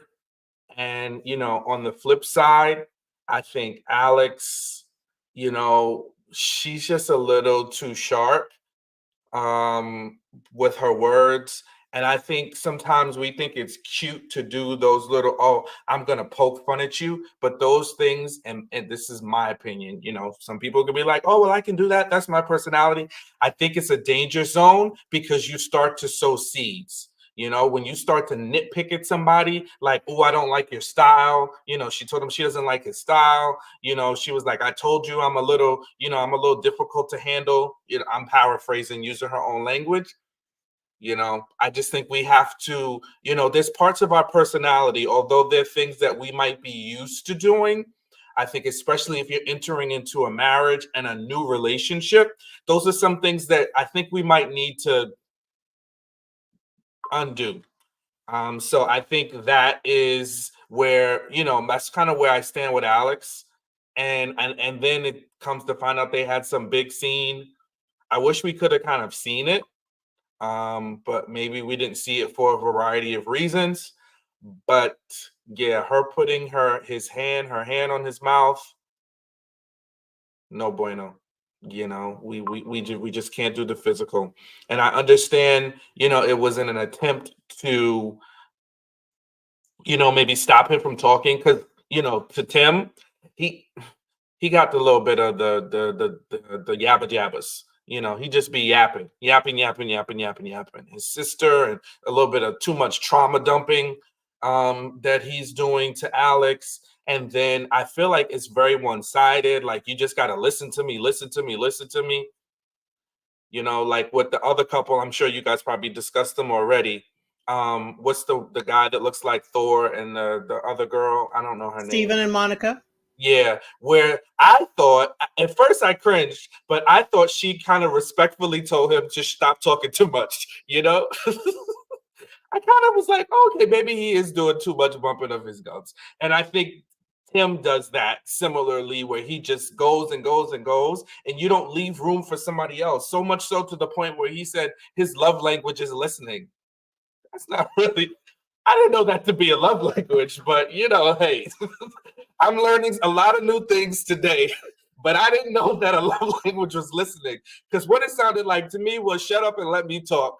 Shut up and let me talk. That's what it sounded like. So Tim has to also kind of like, deal with how to manage his emotions. He says a lot of these things. I don't do this, and I don't deal with anybody that, I don't do a whole lot of yelling. It sounds like you have, because you're saying what you don't do. So it means that you did it.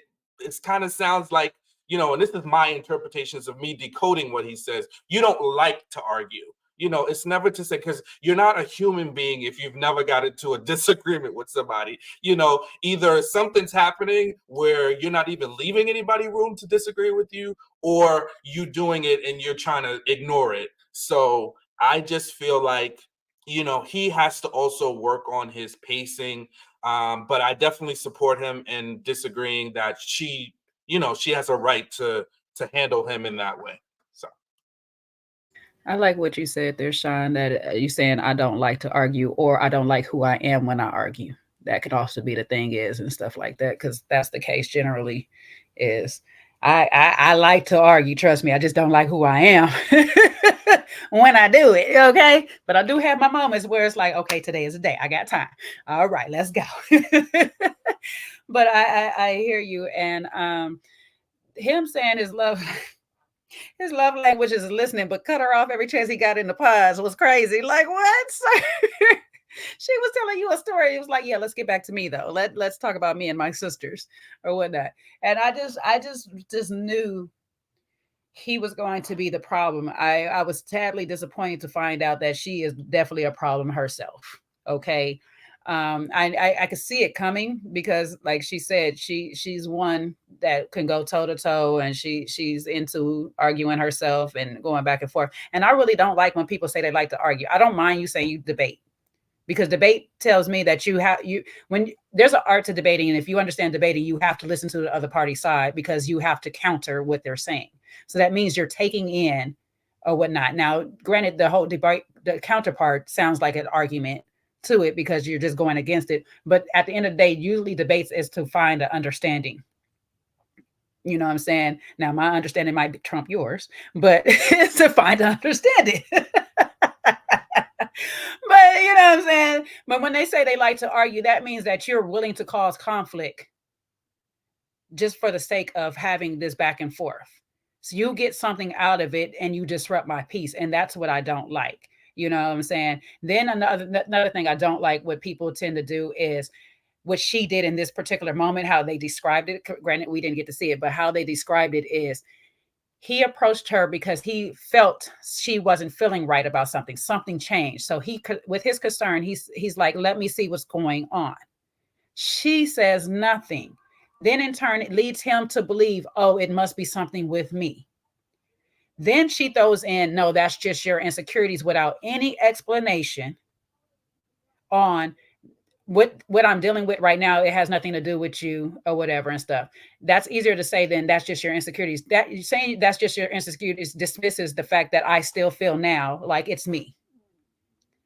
So when I get mad and upset, you flip it on me. And now when I'm saying I don't want to do this anymore, I don't want to go back and forth with you because I know how I get. So before I get there, let me just leave. You don't want to let me leave. Then on top of it, you're not letting me leave. Now you have your hand or your body parts upon me. We have a whole problem now. You're steady escalating a situation that doesn't need to be escalated. And so that's where my problem with her comes in, because it sounds like you did this to have this whole fight.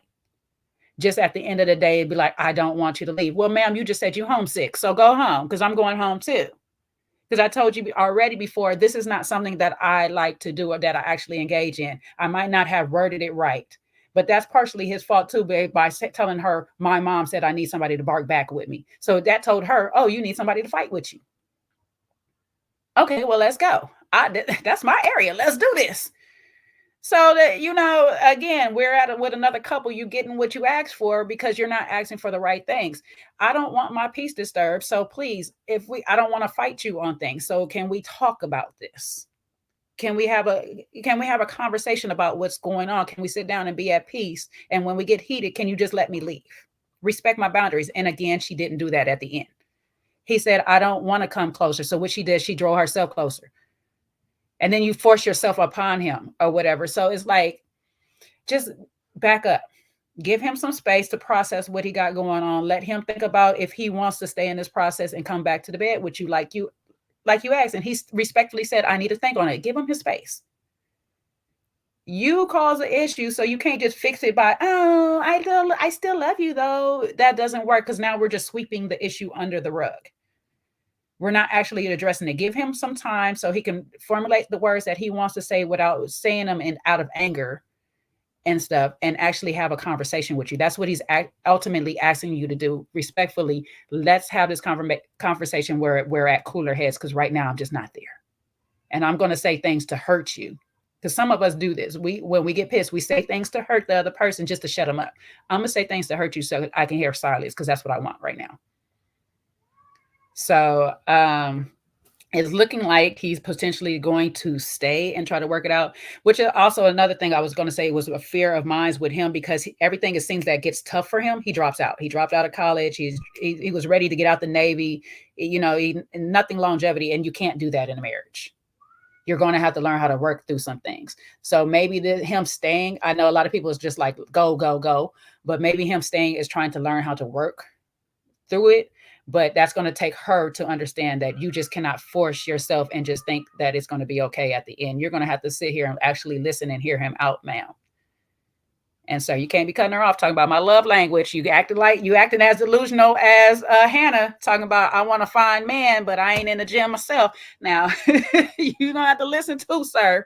You're gonna have to listen too. And another thing with him, Rick, before I get off of him and let JR go, stop. If you don't want people to annoy you like the way like you do, like you're purposely, you don't want to have arguments and you don't want to have fights, but you purposely do things that you know the person don't like. You went and bought a shirt because you know the lady didn't like it. You want to find a hat because she's telling you she don't like you in the hats. Now, I'm not saying that you got to change your swag and your style because that's your style. She should be trying to love you for who you are and how you dress or whatnot. But the fact that you make these comments that you're saying, I'm intentionally going to do the thing, you're not helping yourself either in the argument if you're trying to find peace in your life. So sometimes you don't have to say the things. Even if you're going to go buy the stuff, eat regardless, you don't have to mention, well, I'm just going to do it anyway. I'm going to hurry up and find. So these two, I don't know, they could be a problem if they don't get it together because they both got individual things that they need to work on.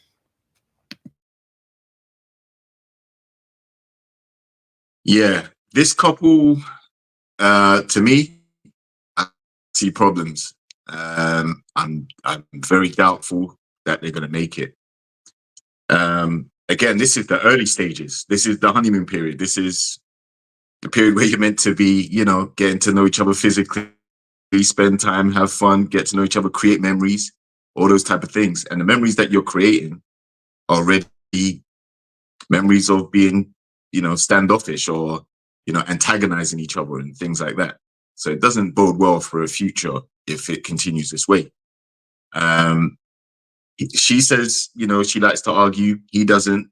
I see a major problem with that because in my opinion and experience, the ones that like to argue, they kind of want to see a reaction from you.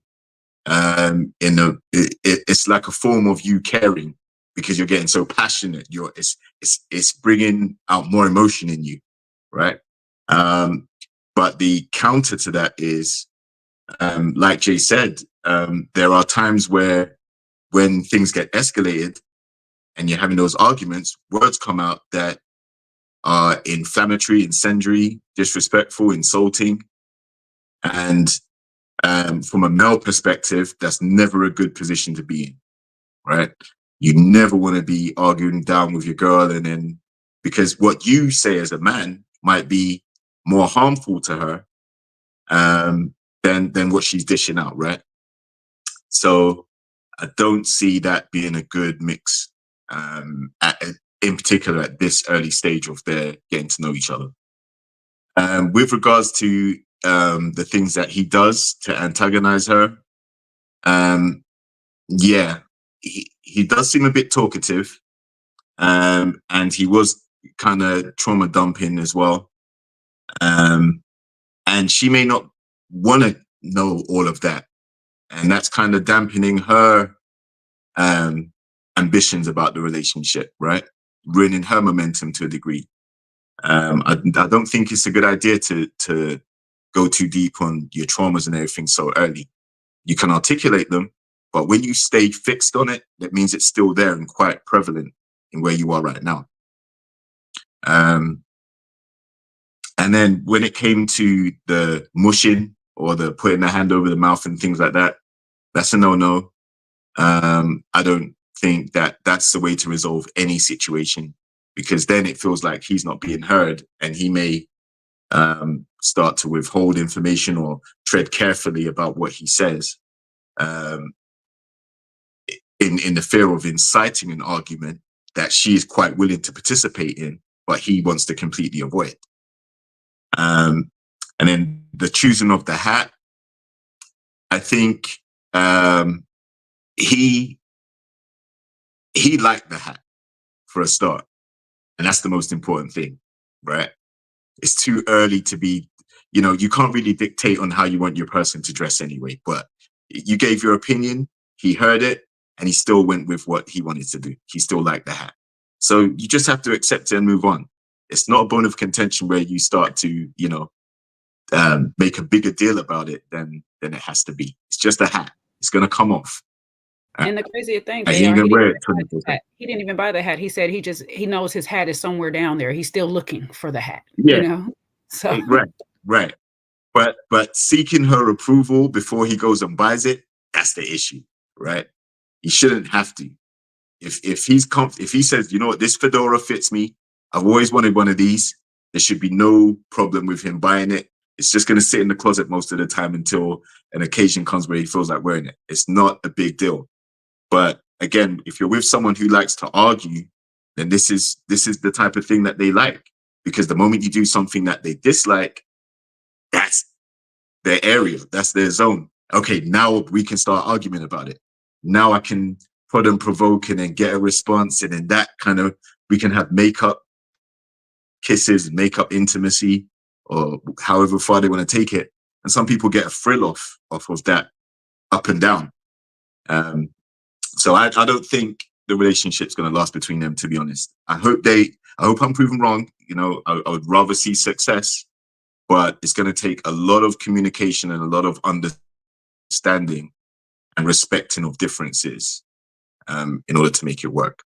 And it's whether both of them are willing to put in that work. Well, you gentlemen always tell us when a man loses respect for you, the relationship is over. Or when he is disrespected. And I think she disrespected him. Tim was gazing off like he was done. He said he was done. And I'm wondering, why he stayed. Was it production? Was it to be on, longer? I don't know. But his expression while she was cuddled up to him was not encouraging to me. For what Sean said, I'm of two minds with the interaction between them.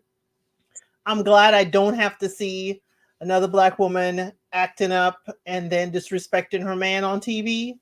On the other hand, if I do see it, am I going to think Tim is overreacting? It's like not seeing it. We're taking both of their, reports, but Alex did not, say that Tim was incorrect. Only with the insecurities part. So she didn't say, hey, I didn't put my hands in your face. So it is quite for me. She actually owned it. Right. She owned it. She did own it. She also, it's kind of a flip for us to see with DV cases. It's usually the man in the position of Alex. And now, we see Alex is the person that's the more aggressor in the argument. So he didn't even want to have any kind of physical touch, interaction, or anything. And for me, it was very, very telling as to how far the highs and lows. We're at all-time low. The part with Mama and bark back, you need a woman that barks back. That means you barked him. That means you bark. I'm not going to totally go all over Alex because, yes, she was wrong in this interaction. So in your previous interactions in your life that your mother has experienced you, then she knows you bark. So you need a woman that barks back. So again, this, are we tussling? Are we barking? I need to know because I do like a good back and forth. I like a good debate. I like a good pushback. We don't always have to see eye to eye, but we don't need to bark at each other. Barking gives me too much of a, guard dog kind of thing. And I know you like your dogs and you like your woof woof, but that's just one of those things. With the fashion, hey, I don't like Mr. Elsid's fashion. But that don't mean I don't like him or love him. It ain't for me most of the time, but I'm not going to edit him or dress him. This is what he feels comfortable in. This is part of his personality. That's who he is. Take it or leave it. And that's what I do. I take it and he doesn't leave it on the rack. Sorry, Jay, go ahead. My biggest thing is on the fashion. It's like, ma'am, you say you're into fashion. what is it, fashion marketing or fashion something consultant or whatever. But I ain't seeing it myself on you, ma'am. Now I'm good. Don't get me wrong. No, I'm not. I'm good for being on a good, comfy look. But when we start really talking about fashion, and people really of fashion, you can take a good, comfy look, but you dress it up with a scarf. You do the jewelry, the bracelets, all these little things. The purse, the everything. It's not. It doesn't have to be name brand stuff. I'm not looking for the name brands. It's the way you style it all together. That's what I'm looking for. And I'm not seeing much on. And I know we on vacation, but baby, a person that's into that world don't never check off of that world. They is on all the time. So I'm just trying to figure out. And I don't get me wrong. When she came into the pods, it was a couple times she came to the pod. I said, I see you, girl. But the red dress, I seen your bra hanging from it. I didn't want to say anything. I know you kept trying to fix it or whatnot. It's hard to find a good bra for a certain size boobie. I know, I understand. You know what I'm saying? I'm in an itty bitty committee. I don't have much problem. Shoot, I could probably just run out here right now and nobody will know. You know, but I get that. But I'm just not seeing all the things that make you such this fashionista type person, because I follow some people that just throw some everyday styles together, and the way that they put them all together and accessorize everything, that gives me that. So I'll be like, how are you going to sit here and give me a full critique when you're not advertising your own brand right now? This is the perfect time for you to be advertising all that you do right now. Remember Demonte from Ready to Love? We might have talked messed about his thing, but he sure enough came over here and made sure that if I'm going to be seen once, I'm going to be remembered, because I'm going to show you what I actually do. So I'm not even mad at him for it, but I'm just like, sis, before you start critiquing him and his hats,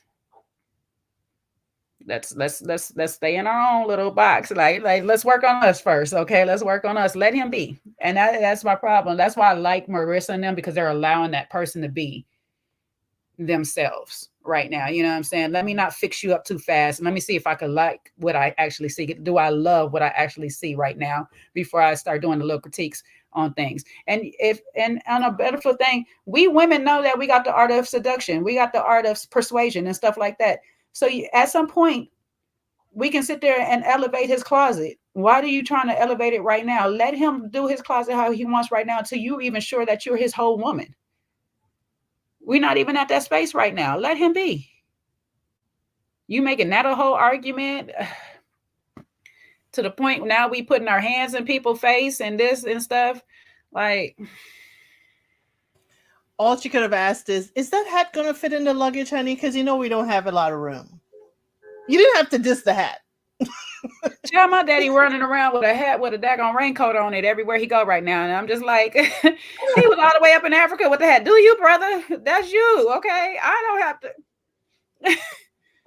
Yeah, I think there's an art to it, listen, you may say arrogant, but I happen to think I can dress nice, right? So I like the way I dress. However, anytime I've been in a relationship, even my marriage, I've always given room for the woman that I'm with to, do you like this? Does this look good? Or, if we're out, she'll say, oh, I like this. And I'll adjust to it. So I think it's all about positioning. Now, if she just started making fun of me and was like, oh, I don't like this, and I think you look stupid like that, yeah, then you're going to get some resistance. But I think, say, hey, listen, would you mind if we picked up this? Or this is kind of something that I like to, I like to see men in this. Or I think this will look good on you. You know what I mean? Like, I think there's a way, similar to what you were saying, where most men are open to it. Most men are open to, that feedback, that suggestion. Now, if it's, some people have a quirky style, or Jay, like you said, your hats or whatever that your dad likes, Elfid, you said your husband has a particular way, things that he likes. That's just part of who they are. So, over time, maybe certain things that are, if he's walking around with green lemon pepper steppers, you might be able to, throw them away, get rid of them, It's when they walking around with shoes that have a lean to the side, because sometimes we have to be helped. And I said, like, I'm somebody that takes pride. You guys, anybody that knows me knows that I have a little bit of a problem when it comes to shopping and stuff like that. But there was even times, I remember there was a shirt, my ex-wife, she hated the shirt. She's like, I just don't like it. It was an orange shirt. She's like, I don't like it. And you know what? One day, And she wasn't like overly nasty about it, but she did let me know that she did not like the shirt. I still happen to like it. Well, guess what? Who does the laundry? She does. So that just The shirt one melted in day, the laundry. one shirt was just gone. It's gone. I was like, "Where's my shirt?" She's like, "Oh." And then she was like, "She's like, oh, I don't know, but here, I got you this other one. This one really will look nice on you." What am I gonna do? You think I'm gonna sit there and fight about that? It's old. The shirt's like 4 years old. I knew in my heart, I was like, she got rid of my shirt. She got rid of my shirt. But you see what you said, it's 3-4 years old. She gave you your time in it. Like, Yeah, she okay. definitely And did. you know, so and even still, sometimes you don't have to, you're going out and you're not going with me. So wear whatever makes you feel happy. Now, when we get together, let's compliment each other somehow. You know what I'm saying? So I'm wearing this. So that's not going to really go with the overall aesthetic that we got going on here. And to be honest, that man did not look bad in either of the hats he chose. Now, the first one, as much as I like green, I probably wouldn't have chose just because I don't like the CNI thing so big on top of it or whatever. But the second choice, I was like, I don't see nothing wrong with it. I see nothing wrong with the hat. I have no clue. So she was just being overly picky to me. So that begs to the reason, does she just not like him anymore? Maybe she's over him. You know what? I think she might be.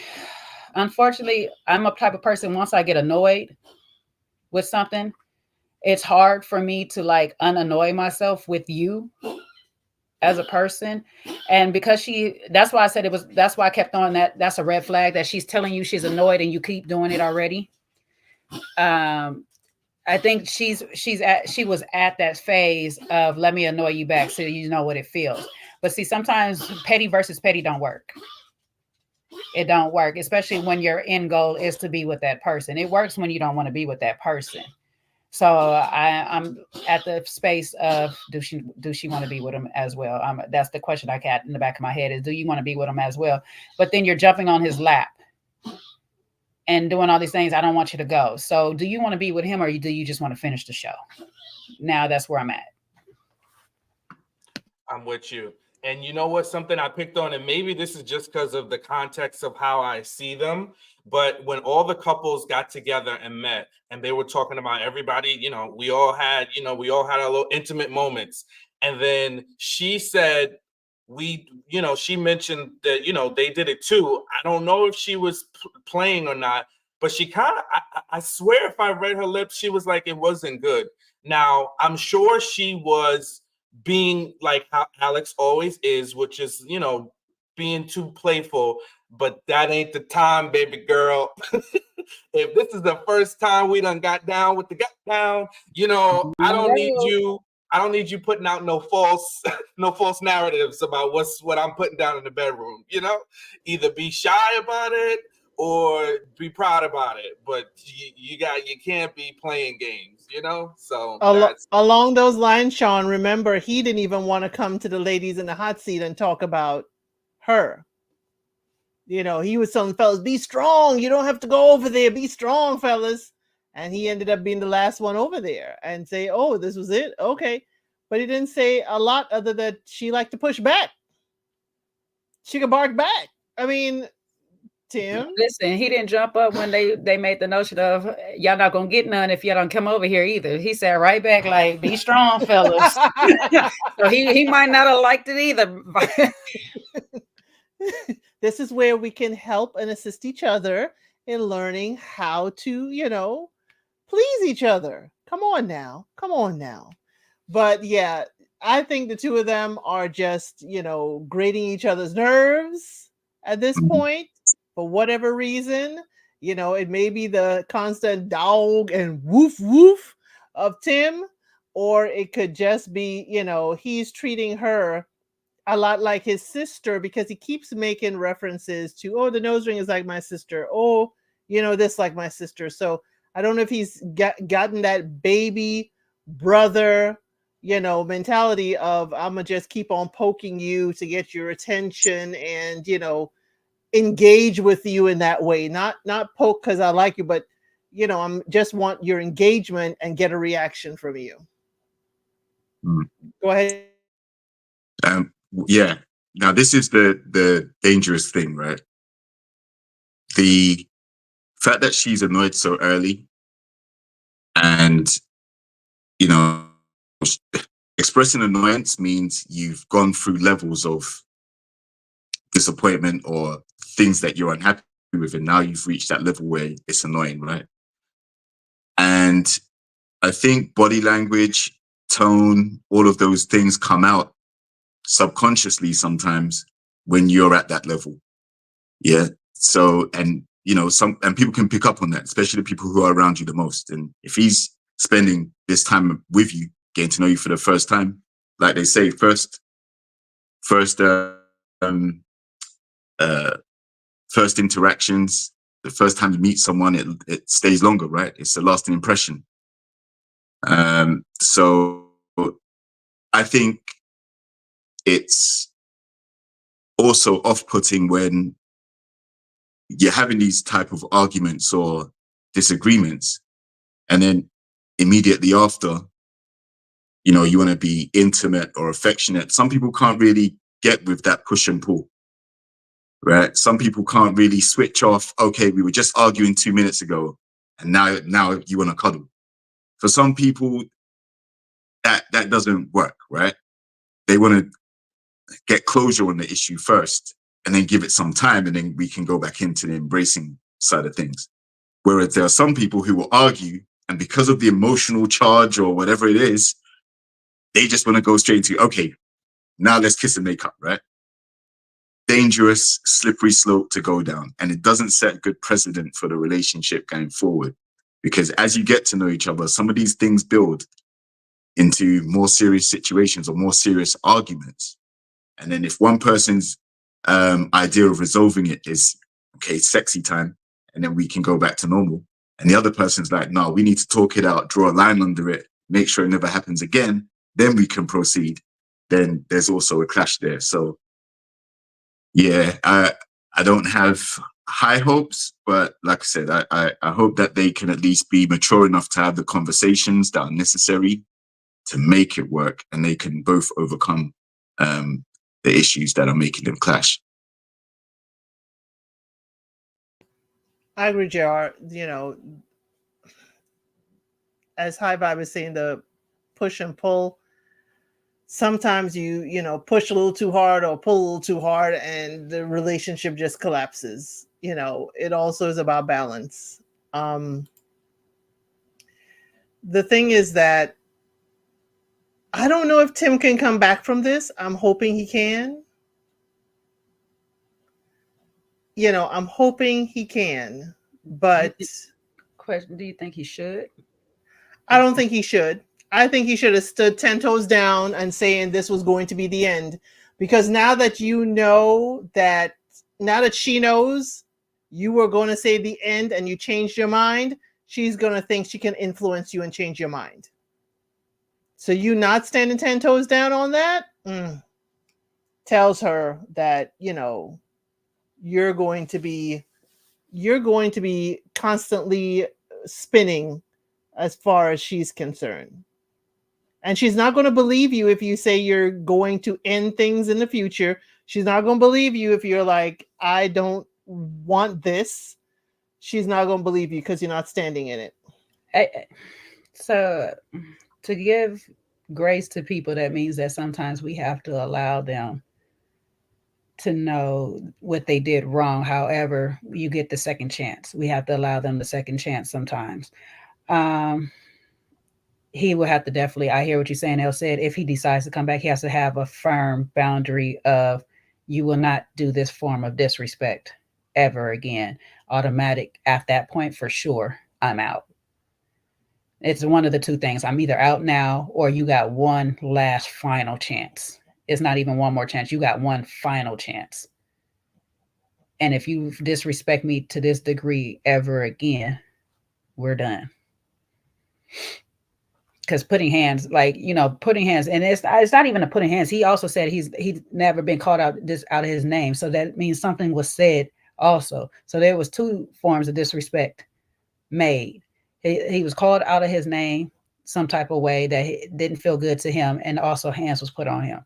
So we have to make a firm boundary if we decide we're going to stay in this, that these two forms of disrespect may never occur again. And she has to respect his no. When he draws that line, it's whether she can respect the fact that that's his boundary. And look, if you do these things, it's going to make me want to leave, or, you know, we can't move past it. So is she going to respect his no in order to temper the way she goes about communicating with him? And that's what I'll be focusing on, not just on her side, but on his side as well, to see how they survive the next few episodes. In my toxic days, she might have got me, because when she inched over to that couch with all that juiciness, I'm sorry, for a moment. Can we just have, this is the circle of trust, can we just be honest? When she inched over to that couch, I was like, we could just forget it for a little while, you know? Can we go into bed and you could just show me, you know, all the things that you're sorry about? You know, let me put my hand over your mouth this time, you know, like, I'm sorry, I got caught up, because when she had that little thigh cropped up on the couch, I was like, she might have got me. See, that's what I said. You got one more time. Exactly. One more time. Got me. I'd have been like, camera crew, time. Let's We're gonna fix this. We're gonna fix this. We got some things to talk about in private. You know, I think we got some things to work out. She wasn't looking a little seductive and good on that couch. The way she inched over, she was like, come over here. It's like, I know she's using her charm for all the wrong reasons, and she needs to be, you know, holding herself accountable for her behavior, but I might have just, you know. But that stands to reason, Sean, she has used her wiles before and gotten out of it. Tim wasn't even looking. Tim knew. He's probably like you, knew if I even look at the lusciousness, I'll fall all over again. Tim didn't look. He didn't hold. She holding on to him. He like.